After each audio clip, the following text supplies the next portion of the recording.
Got the money in the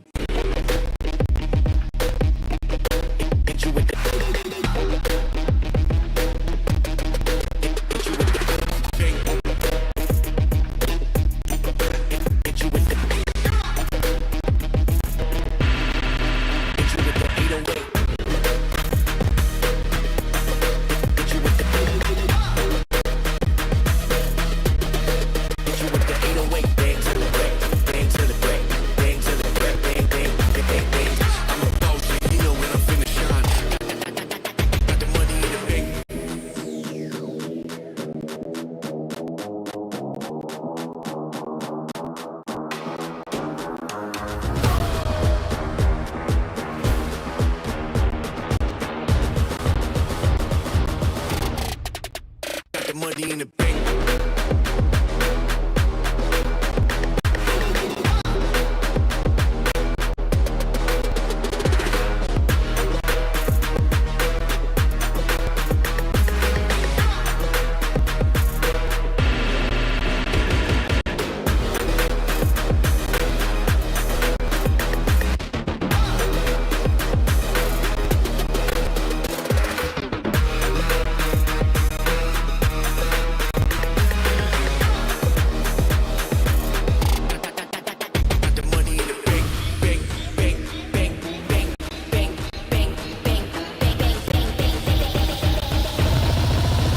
Money in the bank. Hit you with the 808.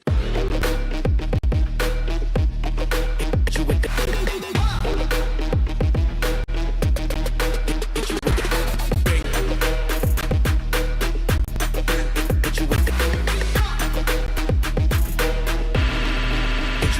808.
Once more, we are here to see the best of the best here in Asia Pacific for the VCT Game Changers Asia Pacific 2023. This is Open 3. Tashbunny here alongside Donut. We are your analysts for today.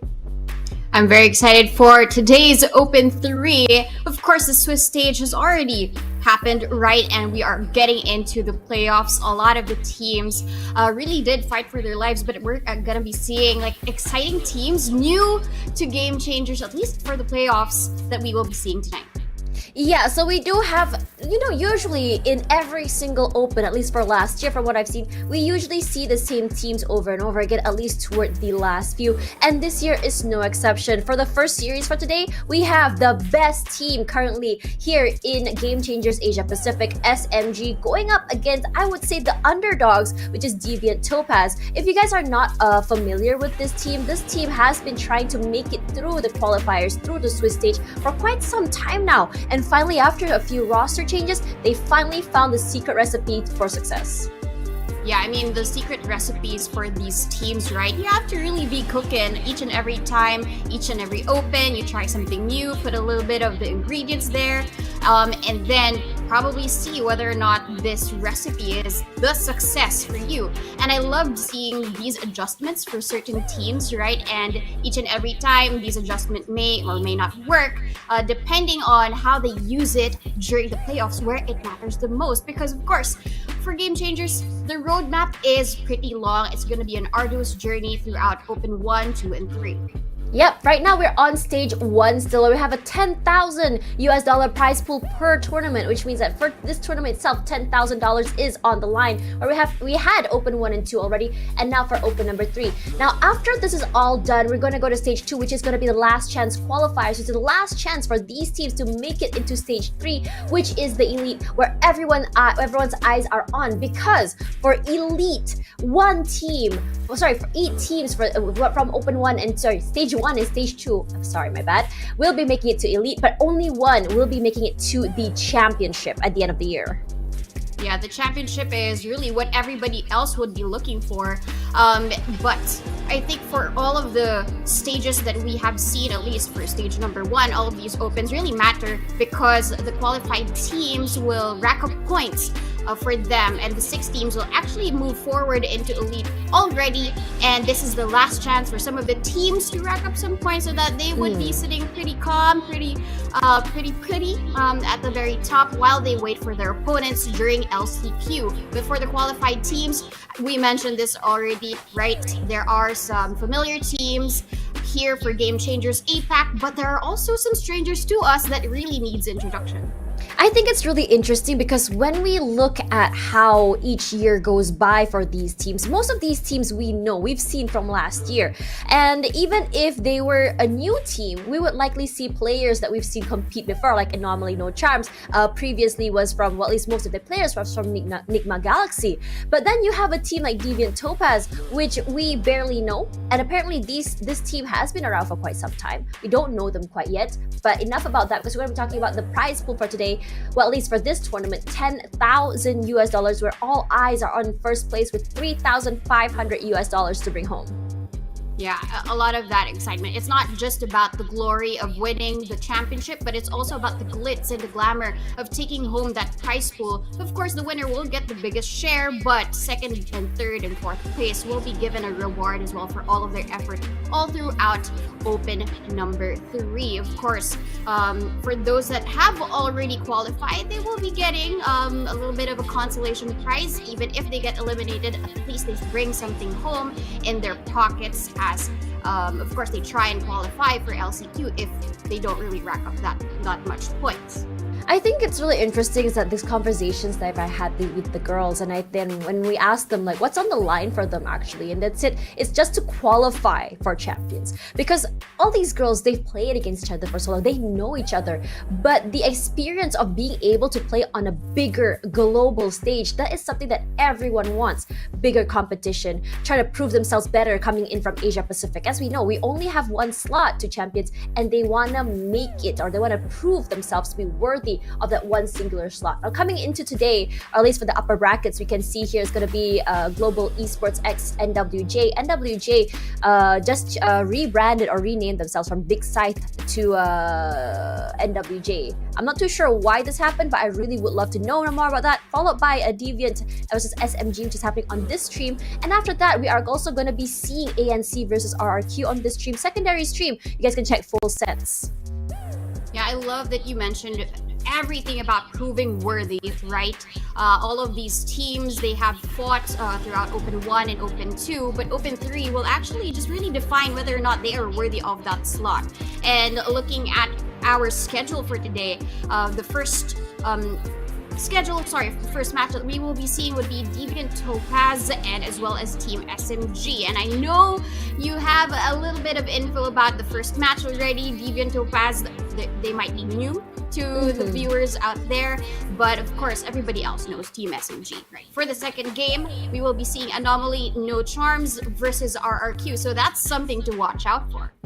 I think it's really interesting as well because we're seeing some of the top 2 teams here in Asia Pacific compete against I would say one team brand new. No one really knows who they are because it's their first time making it to the playoffs. And then after that, we also have another team, which is Anomaly No Charms. Players have made it quite far. They have made quite a big name for themselves, at least under the organization.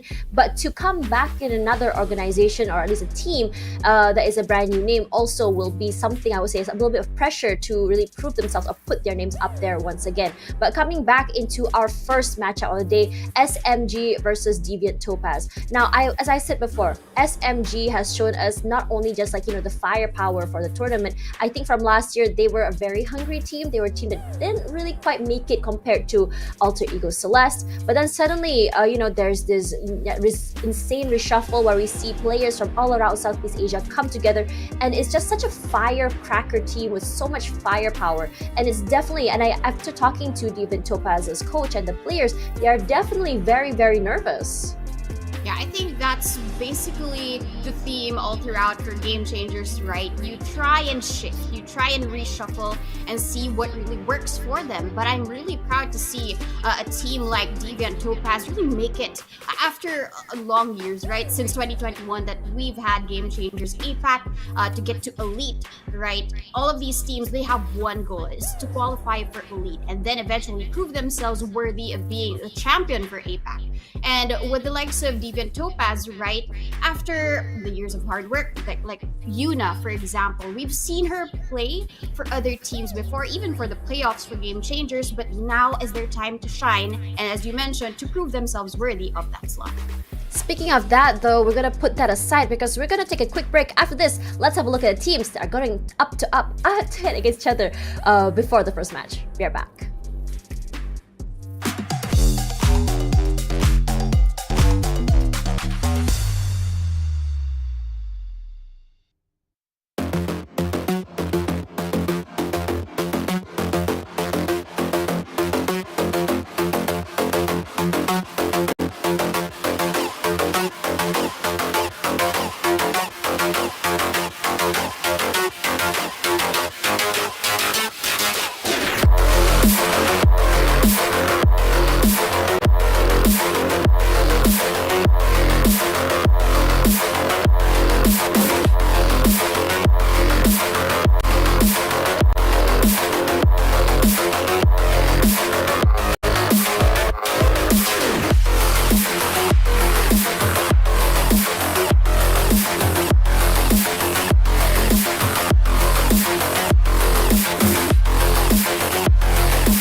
Welcome back, everyone. This is VCT Game Changers Asia Pacific 2023 Open number 3. Tashbunny alongside Donut, your panelists for today. And today is a very exciting, or at least the opening match, at least, is going to be very exciting here on the main stream. If you guys are not aware, we have 2 streams going on right now. The main stream, which is where you're watching the premium stream. I'm just kidding. And also the sub stream that is happening as we speak. Now, we are going to be seeing SMG head-to-head against Deviant Topaz, the best here, at least since Open 2. SMG, which have proven to us not only as an insane firepower team, but also insane in terms of teamwork and friendship, coming up against a team who has tried their best and finally making it here to playoffs. Yeah, that's gonna be a tough shell to crack, right? If you already have the firepower, but you also have that type of friendship that you would need to break in order to actually go through and break the barrier for you guys to win, that's gonna be a challenge. And all of these teams, right? You mentioned firepower, and I was reviewing all of the stats that we had throughout Open 2. Top 3 ladies for Game Changers Open 2 was actually from Team SMG. Number 1 would be Uhaibi, second Shirazi, and then the third one would be the powerhouse, which is Princess Alexi. And this is going to be, as I mentioned, a tough competition for Deviant Topaz, who are still really trying to make a name for themselves as a team. They're a brand new team, but one of the challenges would be what type of identity do they have to show to be able to break the ground and really break through their competition. I was having a little bit of a chat with their manager yesterday, and I did ask them, like, what are your expectations coming through? And for Deviant Esports, you know, we know that they have quite a team. Well, we do not know most of the players. Some of them have been playing for quite some time now. Now, for us, we have Balding Kneecaps, Puda, Toffee Waffy Tup, and Yuna. So if you guys were not aware, during the stage, Balding Kneecaps wasn't playing. It was actually Yuchan that was playing for her because she was sick. So technically, this is going to be her first, I would say, official match coming into this tournament, and it's going to be a very different dynamic, I believe, coming into the game. As we know, some subs and the main players can bring a different sort of vibe to the team. Now, coming into the team, if you guys are not aware, Ski, one of the subs, used to be in Toda Female, and Toffee Waffy only joined the team 2 weeks ago. That was very, very recent and became the co-IGL. Yeah, that's a big shoe to fill, basically. If you're the IGL, you're quite new to the scene. But she's actually not new to Game Changers. We might have not seen her before during the broadcast, but we've seen her back in 2021 for the Zen Chivalry Sport. But we now go to the undefeated team, or the champions of Game Changers, at least for Open 1 and Open 2, Team SMG. We already talked about them. They're a powerhouse to APAC. Each and every time they would show up in the server, it seems that they would always dominate and come out on top. And as mentioned, right, all of the adjustments that we have seen from them before have been just really all checks for them, right? We mentioned that there might be some changes and some readjustments for some of these teams, but this whole package have been just dominating and punching through each and every competition here in Game Changers. It's interesting because we're not seeing Shirazi play. It's going to be Tara up here today, and I'm curious what's going on. We can have a chat with them later if we do end up interviewing them. But coming back to SMG, I think SMG is just one of those, I would say, prime examples of what you can have or what you can expect in a team if you were to really nurture the players. Again, reminding all of you guys that not only does SMG have a facility, they also have a, I would say, a meditation moment every time before each match starts with their in-house esports psychologist, which really just sets the tone, the mood, and the momentum as well on how exactly they want to start and what exactly they want to achieve from each game. Regardless, enough talk about SMG. I think there's a lot of expectations coming here for Deviant Topaz, coming as a team that has not really had a presence here in the VCT Game Changers. And if you guys didn't know, they don't even really have an expectation. They just want to have fun and improve as a team. And they only just started Open 3, and they never really expected to win any matches. So they learned a lot from that. And speaking of learning a lot here, we're going to be learning that these 3 maps will be played today: Pearl, Lotus, Haven. What are your thoughts? Yeah, I mean, I'm pretty surprised that they didn't ban Pearl, because Pearl has been SMG's pick each and every Open. No matter how new Pearl is, they always find a stride and find something new when it comes to Team SMG. When it comes to their strats, right, they have experimented a double duelist comp, a double controller comp, and each and every time it works for them. So I'm quite surprised they let through Pearl. And they chose Lotus instead. So maybe they have something in store for us today, given that they will be selecting Lotus for us. And then Haven as the decider. Looking at the stats, right? I am going to say that it might be heavily in favor of Team SMG just by looking at the maps. But of course, you mentioned they still have something to share with us, and there's not much expectation, but maybe they can wow us because there's zero expectations at all for the team.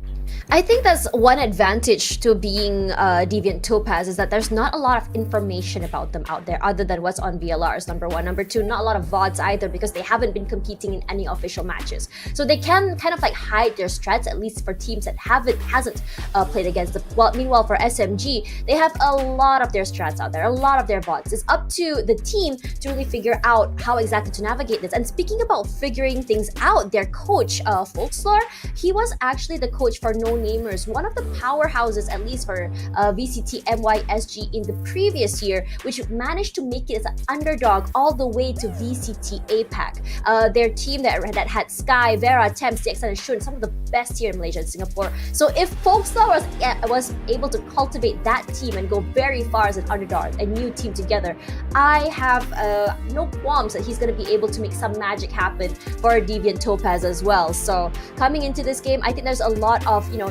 to talk about between these two teams, because we know in terms of how both teams, or at least the coaches, go for Fal as well as Folkslore, the coaches are technically their friends. And for Fal, we saw how SMG and Fal were last open. They were all about having fun. They can troll together if they're ahead. They have this sort of bond coming through, and I'm curious to know whether or not we'll be seeing that bond shown in the game, just like them for Deviant Topaz. Yeah, I think what you mentioned about the coaches, sometimes the readjustments and the reshuffles, it actually needs a bit of spice in them. And that spice is really the leadership that the coach can offer to the team. Because even independently, like the girls, whether they are skilled with that direction, sometimes they do get lost within the map and how they would play against. But here in Pearl, I think they need that spice, because Team SMG, they have won Pearl each and every time they play this map.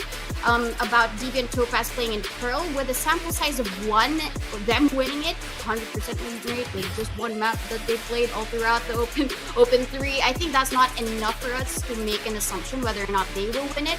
But yes, that spice is definitely needed given their agent selection. I mean, from what we've seen for SMG, it's all about that firepower. I'm surprised they're not running both Viper and Harbor, but coming into this, I'm guessing that what they want to do here, the double duelist comp, is what we saw during VCT Ascension for Asia Pacific. It's something that Bleed ran before, but what Bleed had was the Jet as well as the Reyna. Now for SMG, they're running the Raze. I mean, we've seen Alexian Raze, and it is possible that, you know, her preference for Raze might give a little bit more of an edge. Regardless for this, Kamyu can give a lot of information in terms of how she wants to initiate the Sky as well as for High B. But for Deviant Topaz, they're doing a little bit more, I would say, not really a standard comp because it's not necessarily the meta. But I'm curious to know how exactly they're going to be running this Fade as well as the Sky, because it is a double initiator sort of comp coming through. Yeah, usually we would see the Harbor as like a duo with another controller, but Team SMG, they're just gonna go with the Harbor with Tara playing it. We all know how Tara is when it comes to her utility. It's very well thought of. Each and every time she makes a decision within the map, it's just stellar from Tara. However, for Deviant Topaz, right, that double initiator setup, they will need all of those utilities to bring down the defenses of Team SMG for sure. And I hope to see most of that Sky play from Yuna, who's actually a Sky main for the team, to be as pristine and to be as clear when it comes to taking the maps and taking the rounds away from Team SMG.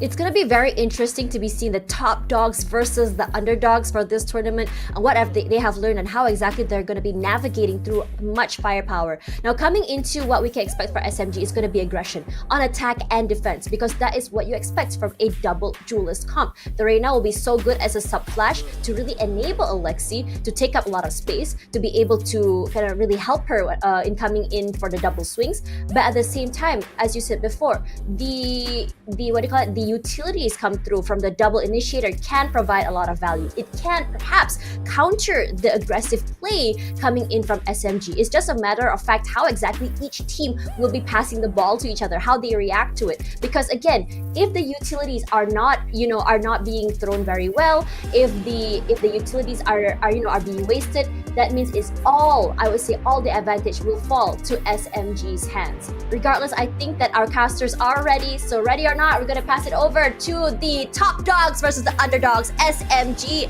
versus Deviant Topaz. Raf and Zach, take it away.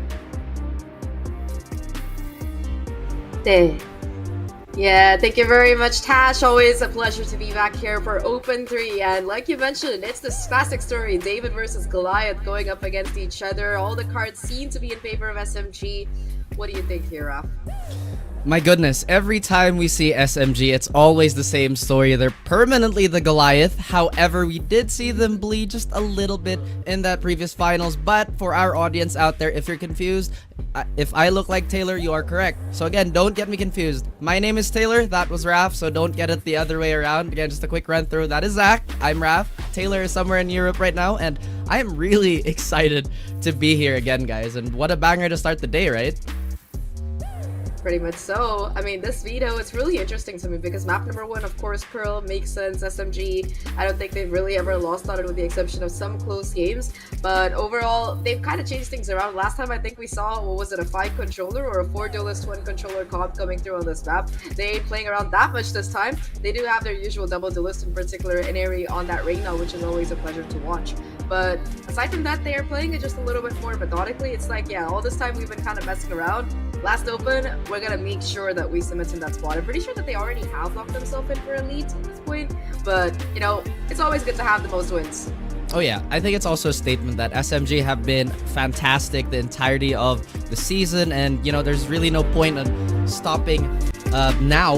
And Deviant Topaz, very, very, I'd say, fresh onto our playoff scene. To run into SMG on their first dance is a little difficult, a little bit of a challenge.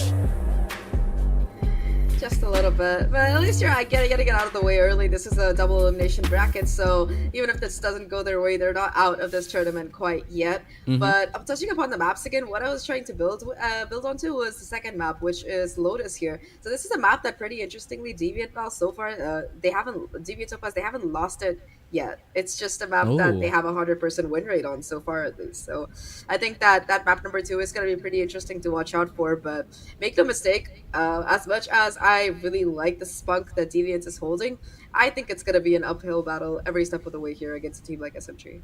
I wholeheartedly agree. I mean, SMG have just proven their worth time and time again, no matter what type of composition they would go for. I'm honestly really relieved that they did go for a very aggressive one. I've been asking for this comp since last open, for them to run that Reyna chamber combination again, because that was when we really saw them bully their way into sites and just take up straight fights. And I'm not gonna diminish any of the strategic value it brings anyway, because SMG is just daring you to win the fights first, as Love will actually draw first blood here. Inari, quick to trade, but again, the numbers, they're still even despite everything. Yeah, 2 kills apiece coming in.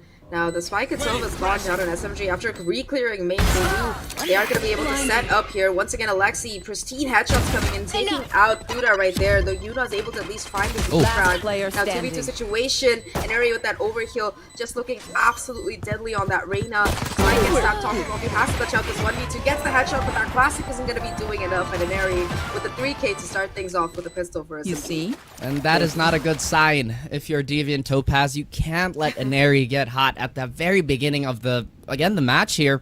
A Vandal, a lot of confidence already being, I guess, displayed here. And I honestly thought that Deviant Topaz had a great start here, but maybe just a few overextensions, especially with the Sky taking the fight at the choke when the flash was available. But I digress. Deviant Topaz, it's great that they're not backing away and shying away from SMG. Yeah, I really like the play that they had where they took super early initiative to take control of A main. Now they've gone for this kind of B-stack situation and the read seems to be accurate at the very least. SMG, this is where they're kind of running things down here towards the back of side. The Haunt is perfect. The Trigger Discipline as well to net tab a kill. That's not going to be enough though. An area on the other hand with the Vandal. Zara with the Guardian as well. Kills coming through across the board.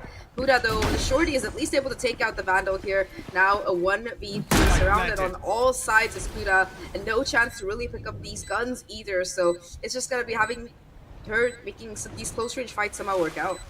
And she's gonna attempt to do that. The Vandal is there. It's incredibly tempting, but Huda still has not been able to get it. The utility is gonna land, but despite everything, despite surviving for as long as she did, Camille is gonna clean up, and SMG is going to have a pretty decent anti-eco round here. That was quite expensive on the side of Aneri. Thankfully, they did retrieve the Vandal, so with the Empress up, plus the weapons in hand, we are going into a true gun round here perhaps. Tara's Guardian is going to scale very, very well here. Maybe an adjustment on the side of Deviant Topaz. Or a tech pause. Nice. It would not be APAC without tech pauses, no matter which tournament we're casting. Isn't that right, Raf? That's true. Oh man, feels good to be home. Yes. But talking about that last round in particular, it was a nice read from Deviant that SMG like to go to be on these anti-eco round, trying to take advantage of those ranged gunfights. So that stack up, they were able to take down at least one Spectre, I believe. Not too much damage done. You do see Tup charging up that Blade Storm bit by bit, currently leading the frag board here for Topaz. For SMG though, it's just been the Aneri show all the way. Now an open one, it was kind of really sad when you didn't see Aneri in action, especially after the show that she gave all the way back last year. But since Open 2, she's been stepping it up. Absolutely. It's like she never left. And now having her, again, ultimate in hand, she might just spearhead a very, very quick burst here, at least against the side of Topaz. I'm curious if Tub is ever going to pick up the operator here. I think the economy did allow it, or if she had enough for a Blade Storm, then maybe she would have considered it here. Because so far SMG, they're just really going for the simpler stuff here. You know, hey, let's see if DV can stop our pushes. Let's see if they can stand up to the gunfights first before we try to do any of these complicated set play. But as I mentioned that, Yuna actually finds Alexi and Aneri. She's still gonna get that trade frag. And SMG, they still have a pretty decent footing on this attack. However, DV doing a good job of splitting this offense up and just falling back to safety. It's like you're driving a wedge right down the middle of a plank of wood. These players on DV cut off from each other here. Only one, the Killjoy, gonna be stuck alone on B. And after making this much noise towards mid, SMG, they're kind of trying to regroup to try and hit this A site through Art. 3 players now along with the Spike making their way through. And there's a sort of crossfire being held by here. I don't know how much more value they can find. Subdo starts things off. Huge kills by Mary. Huda following up with 2 of their own. And this early control pays off for DV big time as they take their first round. Beautiful. Well executed hold there from DV and stopping SMG from that snowball. We've talked about it many, many times. SMG is, again, bar none, the best team at controlling those first 4 to 5 rounds. And for Deviant Topaz to stand up to them and, again, cleanly execute despite losing a member first is already a great sign of this team. And our desk actually talked about how Topaz is just really thankful to be here. No expectations whatsoever, at least from their end, but they are just doing so well despite everything. Now though, it's going to be SMG's full buy round already. You see Topaz using some utility to delay this onslaught from SMG. Again, their reads have been so good over the course of this particular game. Kind of 3 players stacked up towards this A side, a 4-4 backup from Art, and SMG seems like they still want to push the issue on this particular site.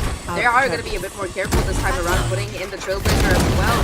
Having an additional bit of utility, setting Alexi with a judge, 2 kills already for her, and Neri is there for the remainder. Suddenly all 3 players on site, they've been decimated.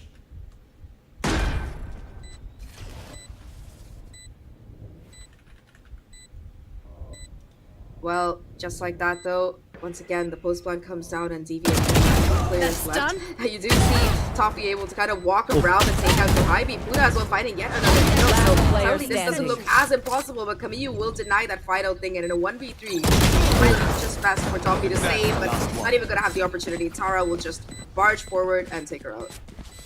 The reads have been great, as you mentioned, but SMG, they are just being really, really stubborn here. They saw initial contact and initial resistance on the side of Deviant Topaz, but they had other plans in mind. Alexi going for that judge. I would say that's a pretty cheeky pick, especially on Pearl, right? Where you would think, oh, there's a lot of long-range fights that I could possibly take, but hey, you know what? Let's go take it close and personal. Let's get a judge going. And I think Topaz was pretty surprised with that set play as well. Well, if it works once, run it down again seems to be the call here. Alexi now backed up with that showstopper as well after picking up that ultimate one. So, not that she needs it, but an additional bit of space still coming in. And this time around, Deviant, they just abandoned the side. They're like, yeah, we're probably going to see you guys hit here. We're just going to go for the retake opportunity. I like that. I like that adjustment from Topaz a lot, you know, and it's showing how malleable they are as a team and how quickly they can just trust the call. Hey guys, you know, we try to anchor hard on the site. We're going for a fast hit, and we haven't really set our feet here, so let's not be stubborn. As Tofi Wofi is going to find an area here, so that's the tip of the spear broken. However, there's already bleeding here from the spike, from the post plant. Alexi has to find some value off that judge too. The blades can't find anything. Suddenly, Topaz, they break through this post plant. And Alexi, can she be the hero? No, absolutely not. Really, really nice retake coming out of DV. They expected that showstopper to play, just got the hell out of dodge on that ace side, and they came back swinging. In particular, I really like the positioning coming out of Toffee, being able to fully capitalize after that first kill on the utility provided by the rest of the team to take this round through. 3 kills on the round for the Kagura, and I believe that's going to give her the lockdown as well for the next one. Oh, so that is going to be quite a big snowball on the side of Topaz. They do have the ability to just kind of make it a passive threat, keep SMG guessing, and maybe just change the pace. SMG, they only have a hero Vandal and Airy here. We've seen that do quite a bit of damage. Deviant Topaz, they also have ults to respond with. A lot of poking and prodding happening towards the middle portion of the map here. And I gotta say, that Fade utility is helping them brawl so much, but Aeri's throwing haymakers left and right. Top is gonna fall. They're trying to make this as expensive as it is. Coffee's gonna get a trade on Tatara, and I believe this is gonna reset the fight. Yeah, bringing things back down to a 4v4 here. Now, Kamiyu still has a couple of Seekers of her own if she chooses to use it. Mary has popped that Empress as well. They're just trying to play together. SMG, they are really, really good at this trading game, and that might be their opportunity to really capitalize here. Now, on the backup side, Kis is able to find that first one. Looking for the second, does take down an area, so that's the rifle taken down here. Kamiyu and Heidi now in a 2v3 scenario where it's made caught in the open. Kamiyu, though, gets a headshot despite being super low here. And now in this 2v2 situation, this lockdown might be enemy remaining. You know, walking up, takes out Kamiyu. Heidi brings it down to a 1v1, but it's gonna be the Killjoy coming out on top with this Battle of the Sentinels. My goodness, another nail biter of a round here from, well, at least courtesy of both these teams. Team SMG, though, doing so much damage despite having a pretty limited buy at the beginning of that round, but maybe a slight overcommitment on the side of Deviant Topaz to really let that Fate ult rip. But, well, once again, the results, they speak for themselves. They still got the round. However, this might hurt their economy and their ult economy moving forward.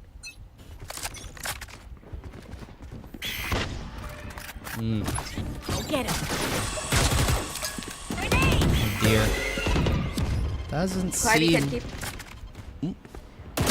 Sorry, my mic was muted. A little bit of a mistake there, but yes, Kohivi at least is a little bit close to that bronze debut. But aside from that, SMG, they're just struggling in these kind of situations. They usually take these gunfights at a bit of an advantage, so they've just been kind of falling behind once again. The side being left open by DV, going in for that retake setup, and that lockdown is no longer a point of contention though, so it's going to be a bit more difficult for them.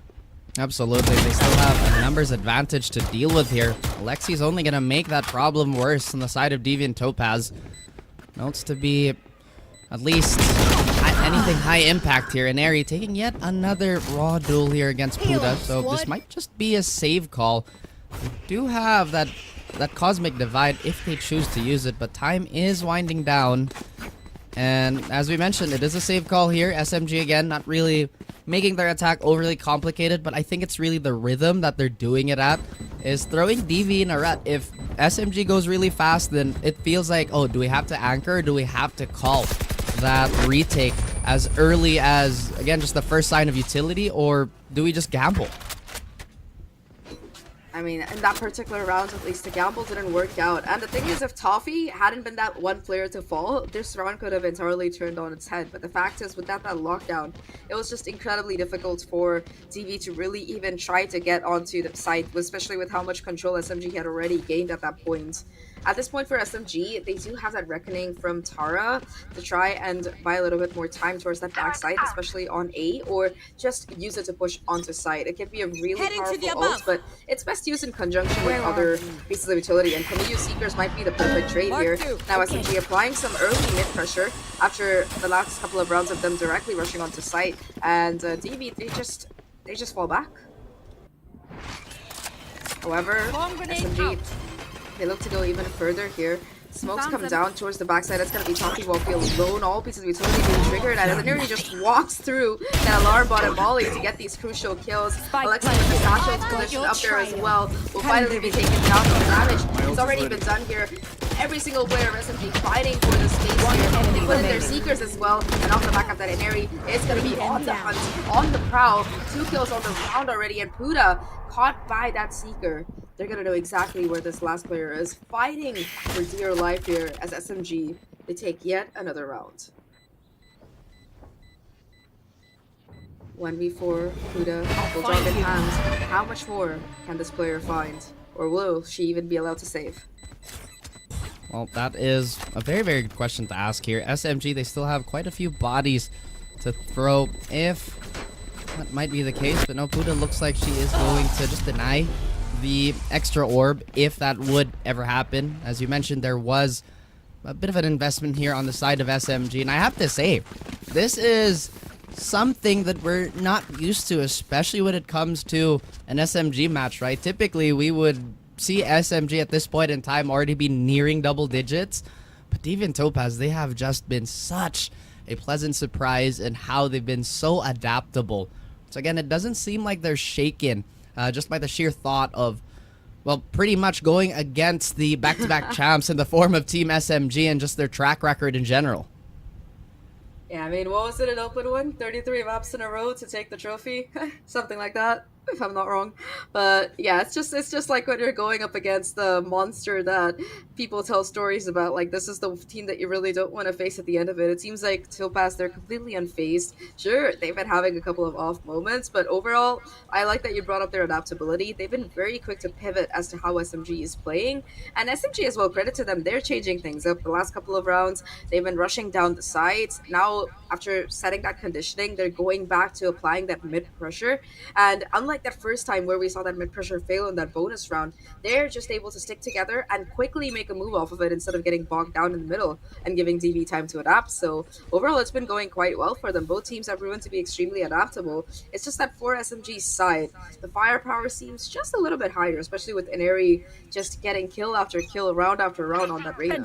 Absolutely, and sometimes it does come down to those minute differences, and maybe minute is underselling it a little bit here on the side of SMG because they definitely have a lot of layers. You talked about how both these teams have excellent protocol, but at the end of the day, it is an FPS game, so you gotta click on the people's heads here. And they've been doing just that. A hard hit towards the side here. Nobody falling just yet, but that is going to be the controller on the side of DV, taking the brunt. One enemy remaining.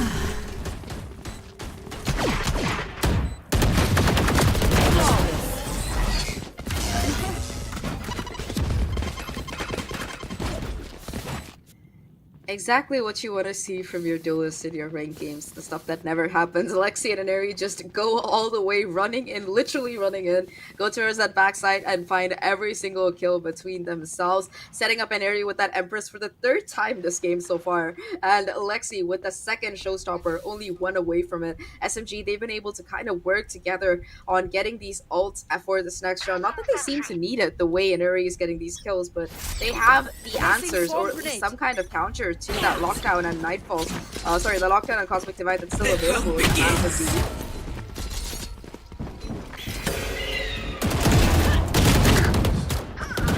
Ivy and Inari though, once again just dismantling this opposition as quickly as possible. You do see the updraft does have to dodge the paint shells, but it's just not going to work out. The pinch across the map is just too much for these players on DV to contend with. Kamiyu as well with the timing on mid, able to find these crucial kills.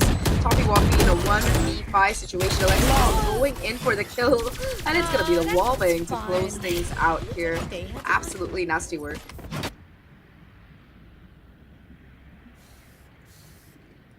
I think Raf has been shocked silent by that play, and honestly, Raf, I completely agree with you. You know, first couple of rounds, you did see a bunch of strategic plays coming out of SMG. It seemed like they were testing the waters with their opponents, and now that they've gotten the measure of DV, they know that DV has some really good protocols, that they're really good at setting up for the retake. But how do you set up for a retake if you just take out all of the opposition, which seems to be SMG's strategy in the last couple of rounds? You want to play? Let's play. Alarm bot down. Pretty being taken by Topi here.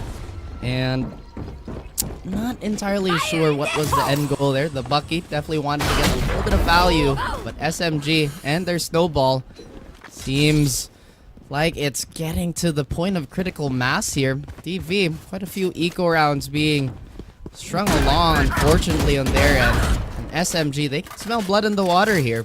I don't know what really changed, but Deviant Topaz looking to get chipped out. And Yuna and BKC still looking to find just a little bit of value.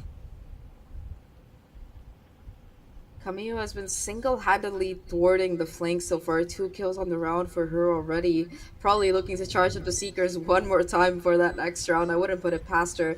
And in the meantime, Alexi, already having gotten a kill with that showstopper towards this particular part of the map, is looking to push out even further, re-clear that flank side. And now it's just going to be Yuna, very more than ready for that peek. Just taps her in the head, and that will be SMG finding round 8. in the half. Now, one more round left in the half. Topaz, they do have the ults to work with. They just haven't really had an opportunity to put them down, because the last 3 or 4 rounds in a row, SMG have just been deleting them from the map in like the first 10 seconds.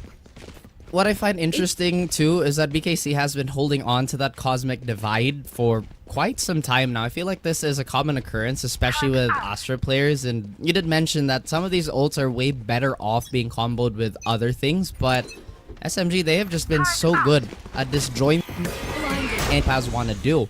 Hopefully they can stop the bleeding though. Quite a bit of resistance will be met towards mid. And Deviant Topaz, they finally get a semblance of control here. They do have a 2-person.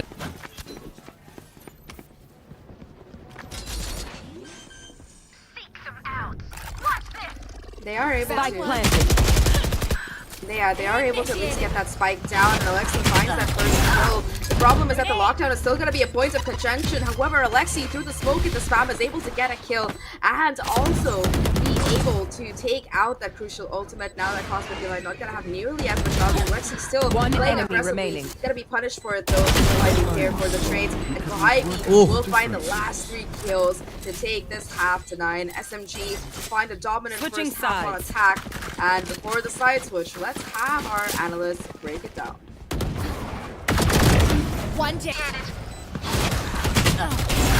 Enemy remaining.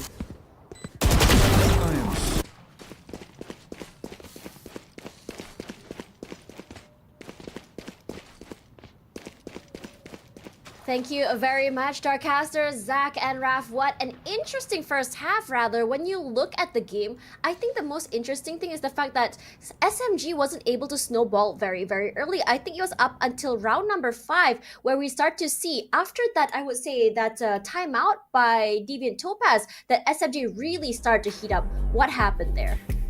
Yeah, I think there was a lot to do with them trying to get a grasp of how the defense really worked out for Deviant Topaz. And then during the timeout of DV, they used it against them basically and tried to find different ways on how to attack the site. I saw that in the side of A, they used to be covering left for Inari and then right for Alexi. And that all changed whenever DV would actually capture that type of play. And use it against Team SMG. And then how it really changed was they moved and overwhelmed each and every time to one part of the site and then cleared it all together. And that's why it was really uncontrollable for DV to try and counter that type of push. And during round number 8, I saw that they made sure to create more of that balance on towards the site, and when they have already captured it, just push everybody else at the back of the site and then try and take the space away from DV. Yeah. I'm pretty sure that during their defense, they would do the same, because even on the defense, right, Team SMG can play aggressive and they do it beautifully.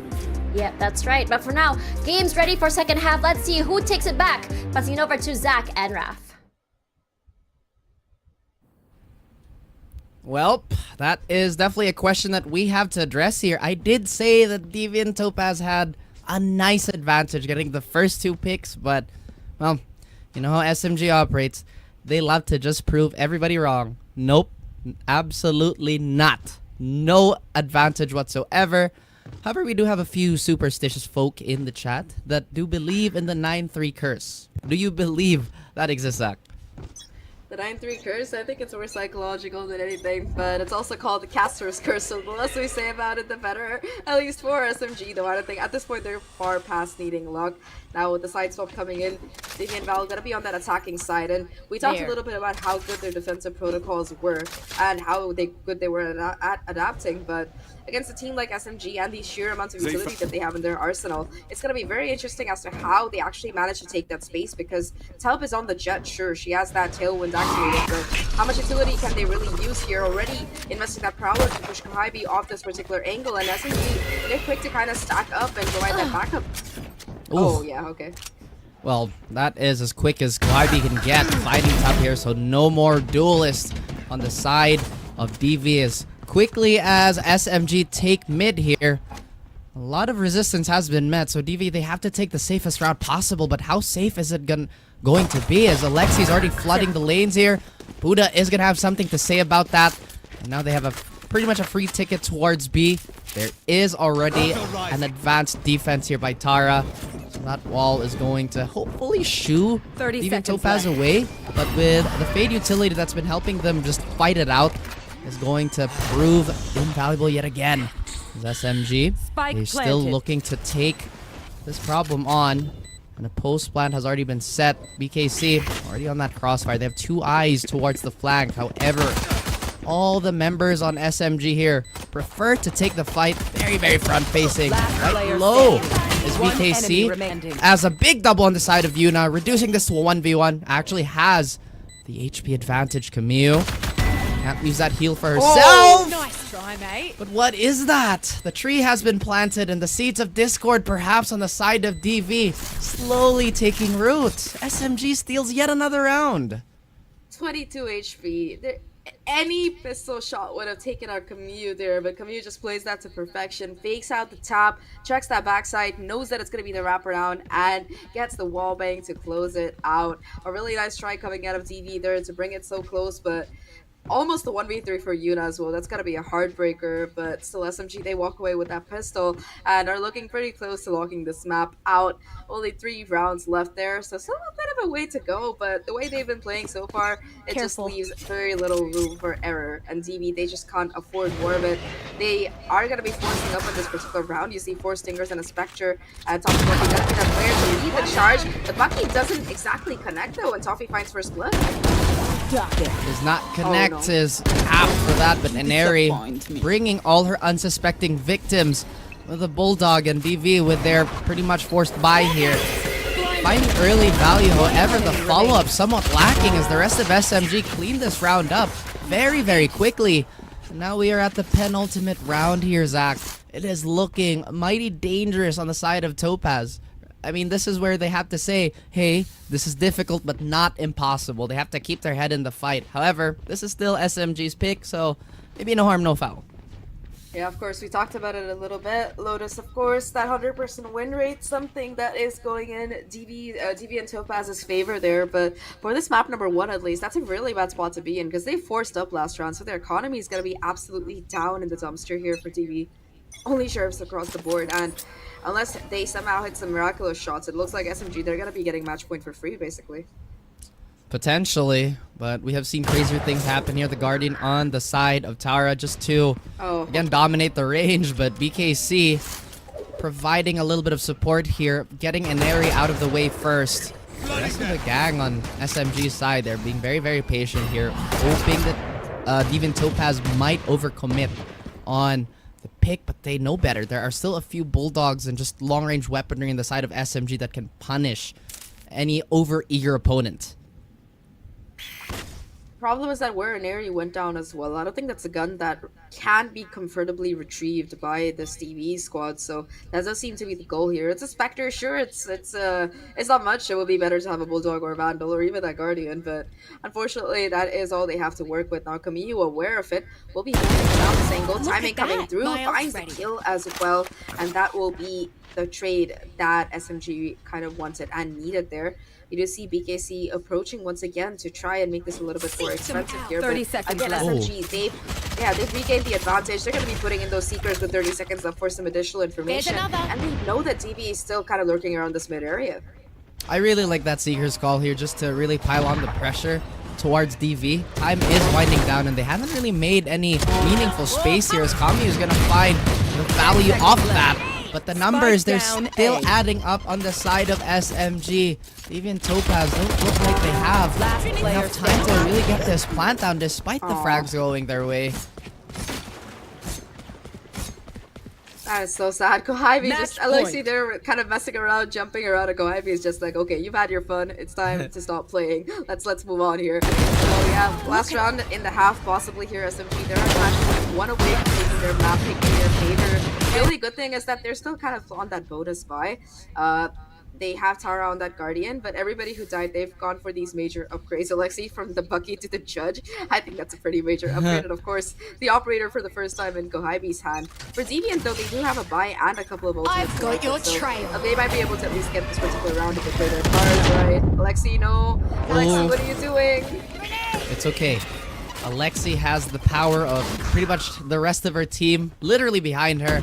It doesn't seem like this is gonna shoo away Deviant Topaz whatsoever, as they are committing quite a bit of utility already. The wall is gonna come down, but Ineri is going to break through the duels and gets a huge triple kill just to stop whatever DV was planning. Camille on the other side of the map too, getting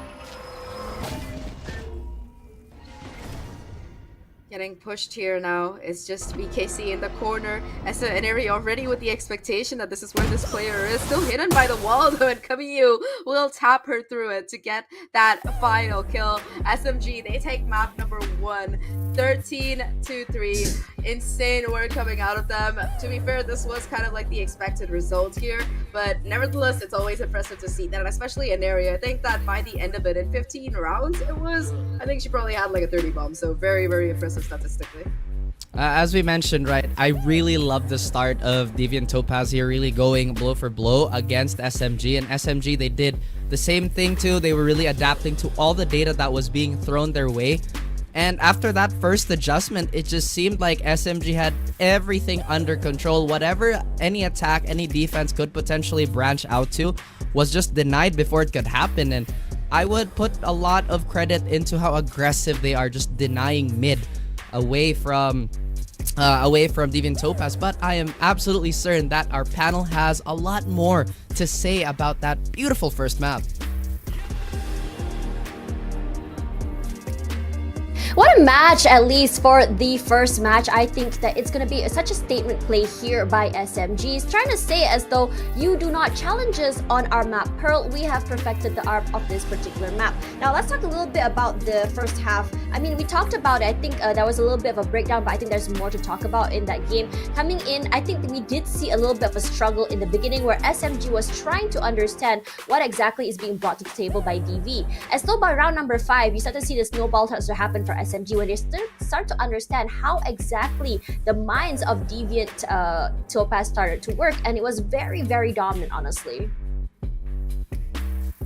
Yeah, there's a lot to expect from Team SMG when it comes to their double duelist composition, and it's not a surprise at all that Ineri is going to be the MVP for that specific map, right? Raph said it was beautiful. I think it's just a beautiful combination of the aggression as well as their ability to try and take control and swap and switch their their strategies in the middle of the single map here on Pearl. And looking at how DV actually performed, right? We saw a lot of possibilities from Toffee Woffy as she would try to capture and sneak in and get the kills against Team SMG. However, it's not going to be enough against the aggression of Team SMG with 13. Of course, they won that specific map, but the first kills always goes in favor of Team SMG. And with all of the post plans, right? They started off on the attack. They've won 9 out of 10 of the post plans versus, of course, DV. When the sides have switched, I think they didn't really have that much time to recover even during halftime.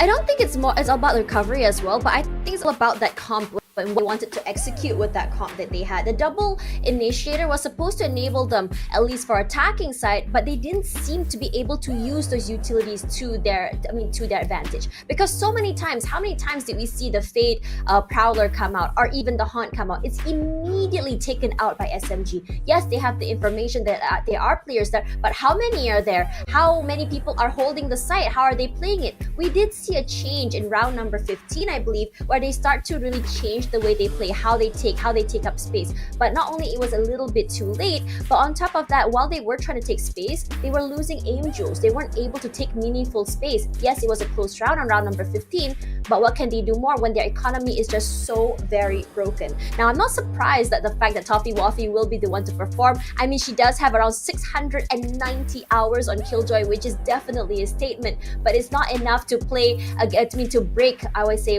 the aggression or the dominance that SMG has set here on Pearl. Regardless, let's see if whether or not the girls from DV will be able to take away the second map. So we're gonna be right back for a quick break. When we come back, more VCT Game Changers APAC 2023. Blinded. Enough.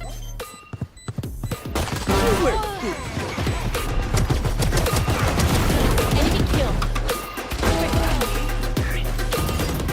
One enemy remaining.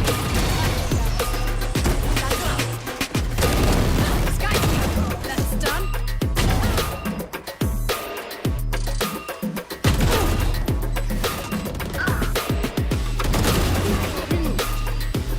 One enemy remaining.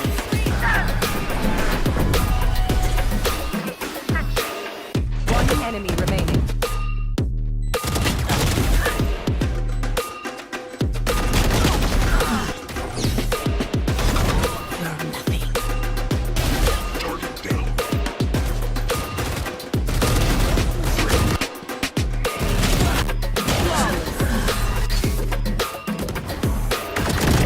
One down.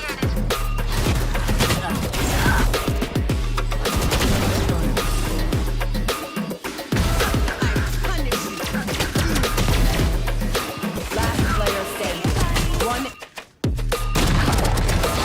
down. Drop it. 10 seconds. Last player standing.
the money in the bank.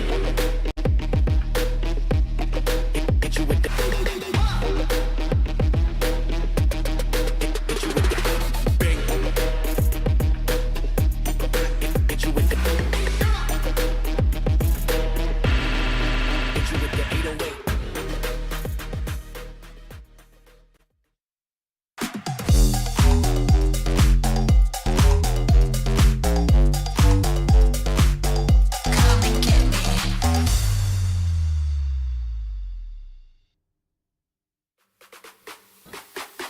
Welcome back, everyone. This is VCT Game Changers Open 3 APAC Series. Now, when we saw the match just now for Pearl from the top dogs against the underdogs, we saw SMG versus the Deviant Topaz. Deviant Topaz, their first time here on the big stage against the best of the best. It was definitely, I would say, a rougher run for them, but they definitely did try to take away the map that is so very dominantly held and held dear by SMG.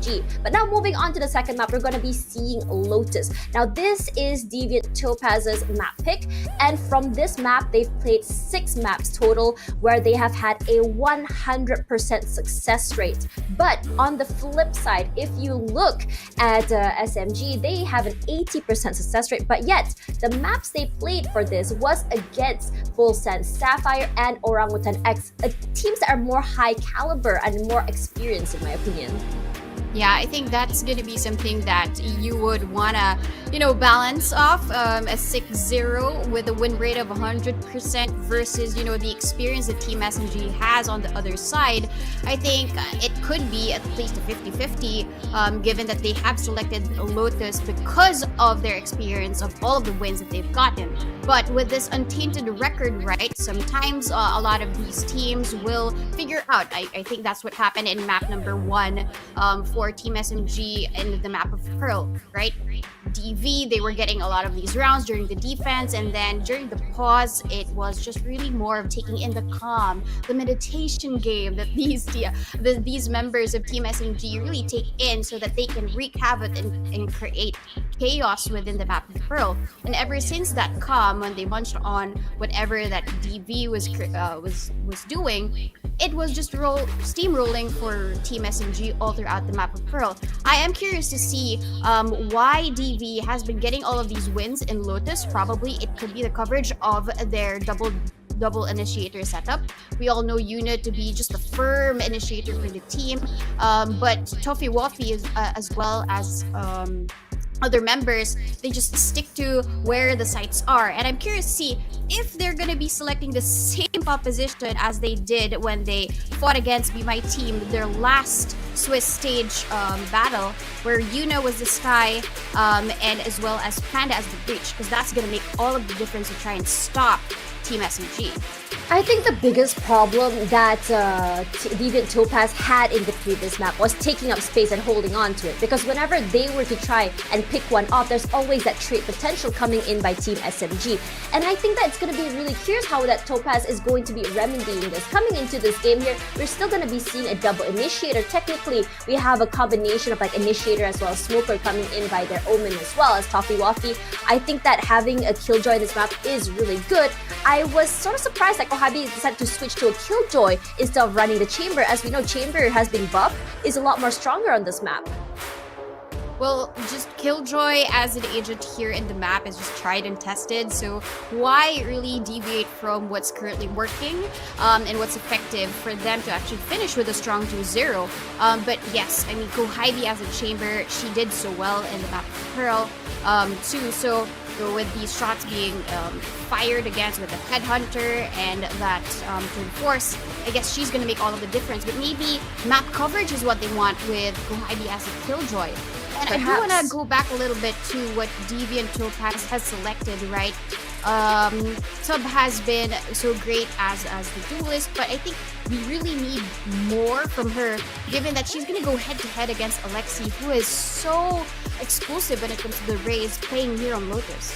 Truly, and on top of that, she's supplemented by an Ares Reina who is just as aggressive. They can take up so much space, they can hold off so much space, which is definitely going to be something that's very, very important when it comes to this particular map. Because again, if you look at each map as pieces of a puzzle, it's about taking that puzzle and making sure to be able to hold it, to take away the space and deny that space to your teammates, as well as separating them. Again, it's a very, very big map. It depends on how exactly the timing of the lurks are also going to be. So this is going to be very, very important for Deviant Topaz to take into consideration. Regardless, the last time SMG played this map was against Full Sense, and again, against SMG Full Sense, we're never gonna be seeing Full Sense lose this particular map. But my question is, what SMG has learned from that match, and does Deviant Topaz know what to do to counter what they've learned? Is just gonna be the question. Again, I have a lot of expectations for this team because of Folkslaw being their coach, as well as the experiences coming in from these teams. Regardless, as we go into the second map, whether it's gonna be a 2-0 or 2-1, let's toss it over to our caster. It's gonna be Zach and Raf.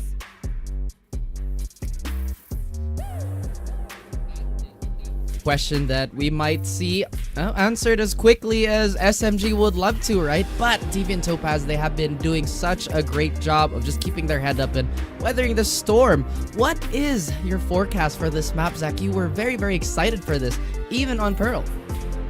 Yeah, because I think that our panelists also did bring it up. This is a map where Deviant Val, they have a perfect win streak. Of course, like Tash brought up, the caliber of the teams that they've played against compared to SMG, they might not have the same level of experience, but nevertheless, this is their home ground. And I think that Mr. Wingman right there agrees.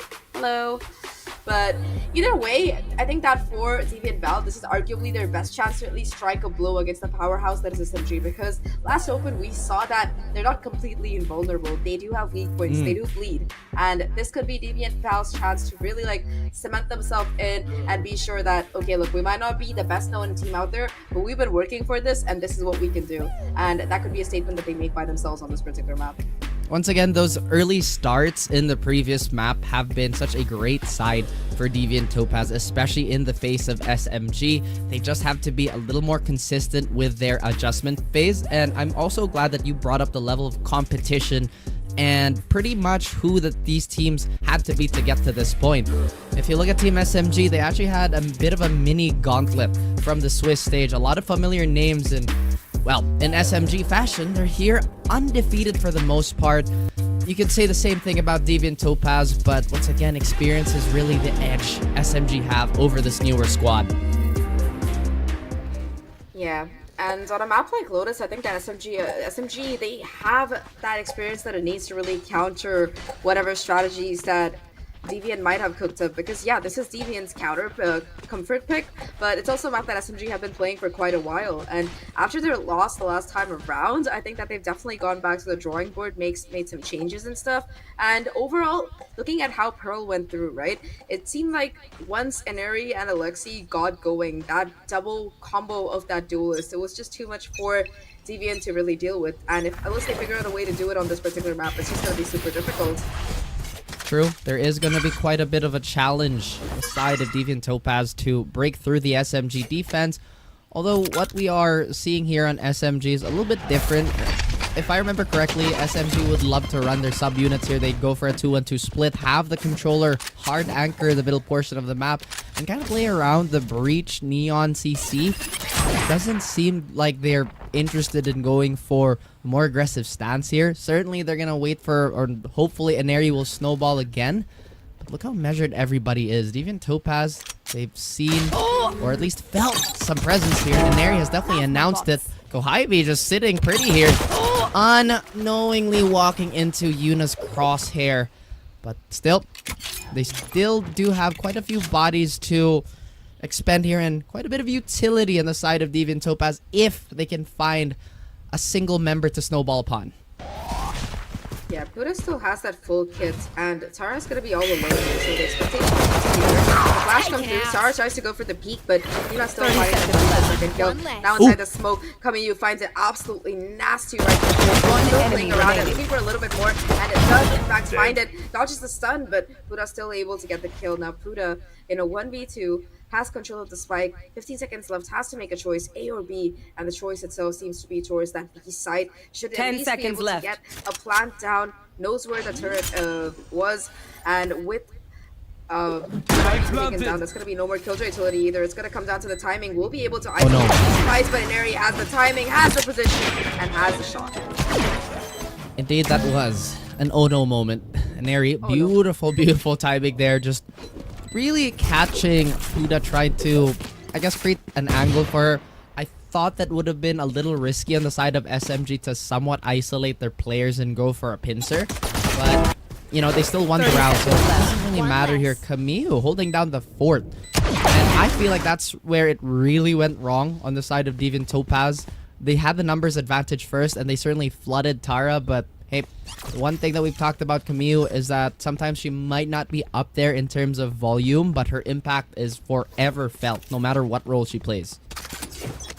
For sure. Camille and KO in particular is one of my favorites to watch on that map of Ascent.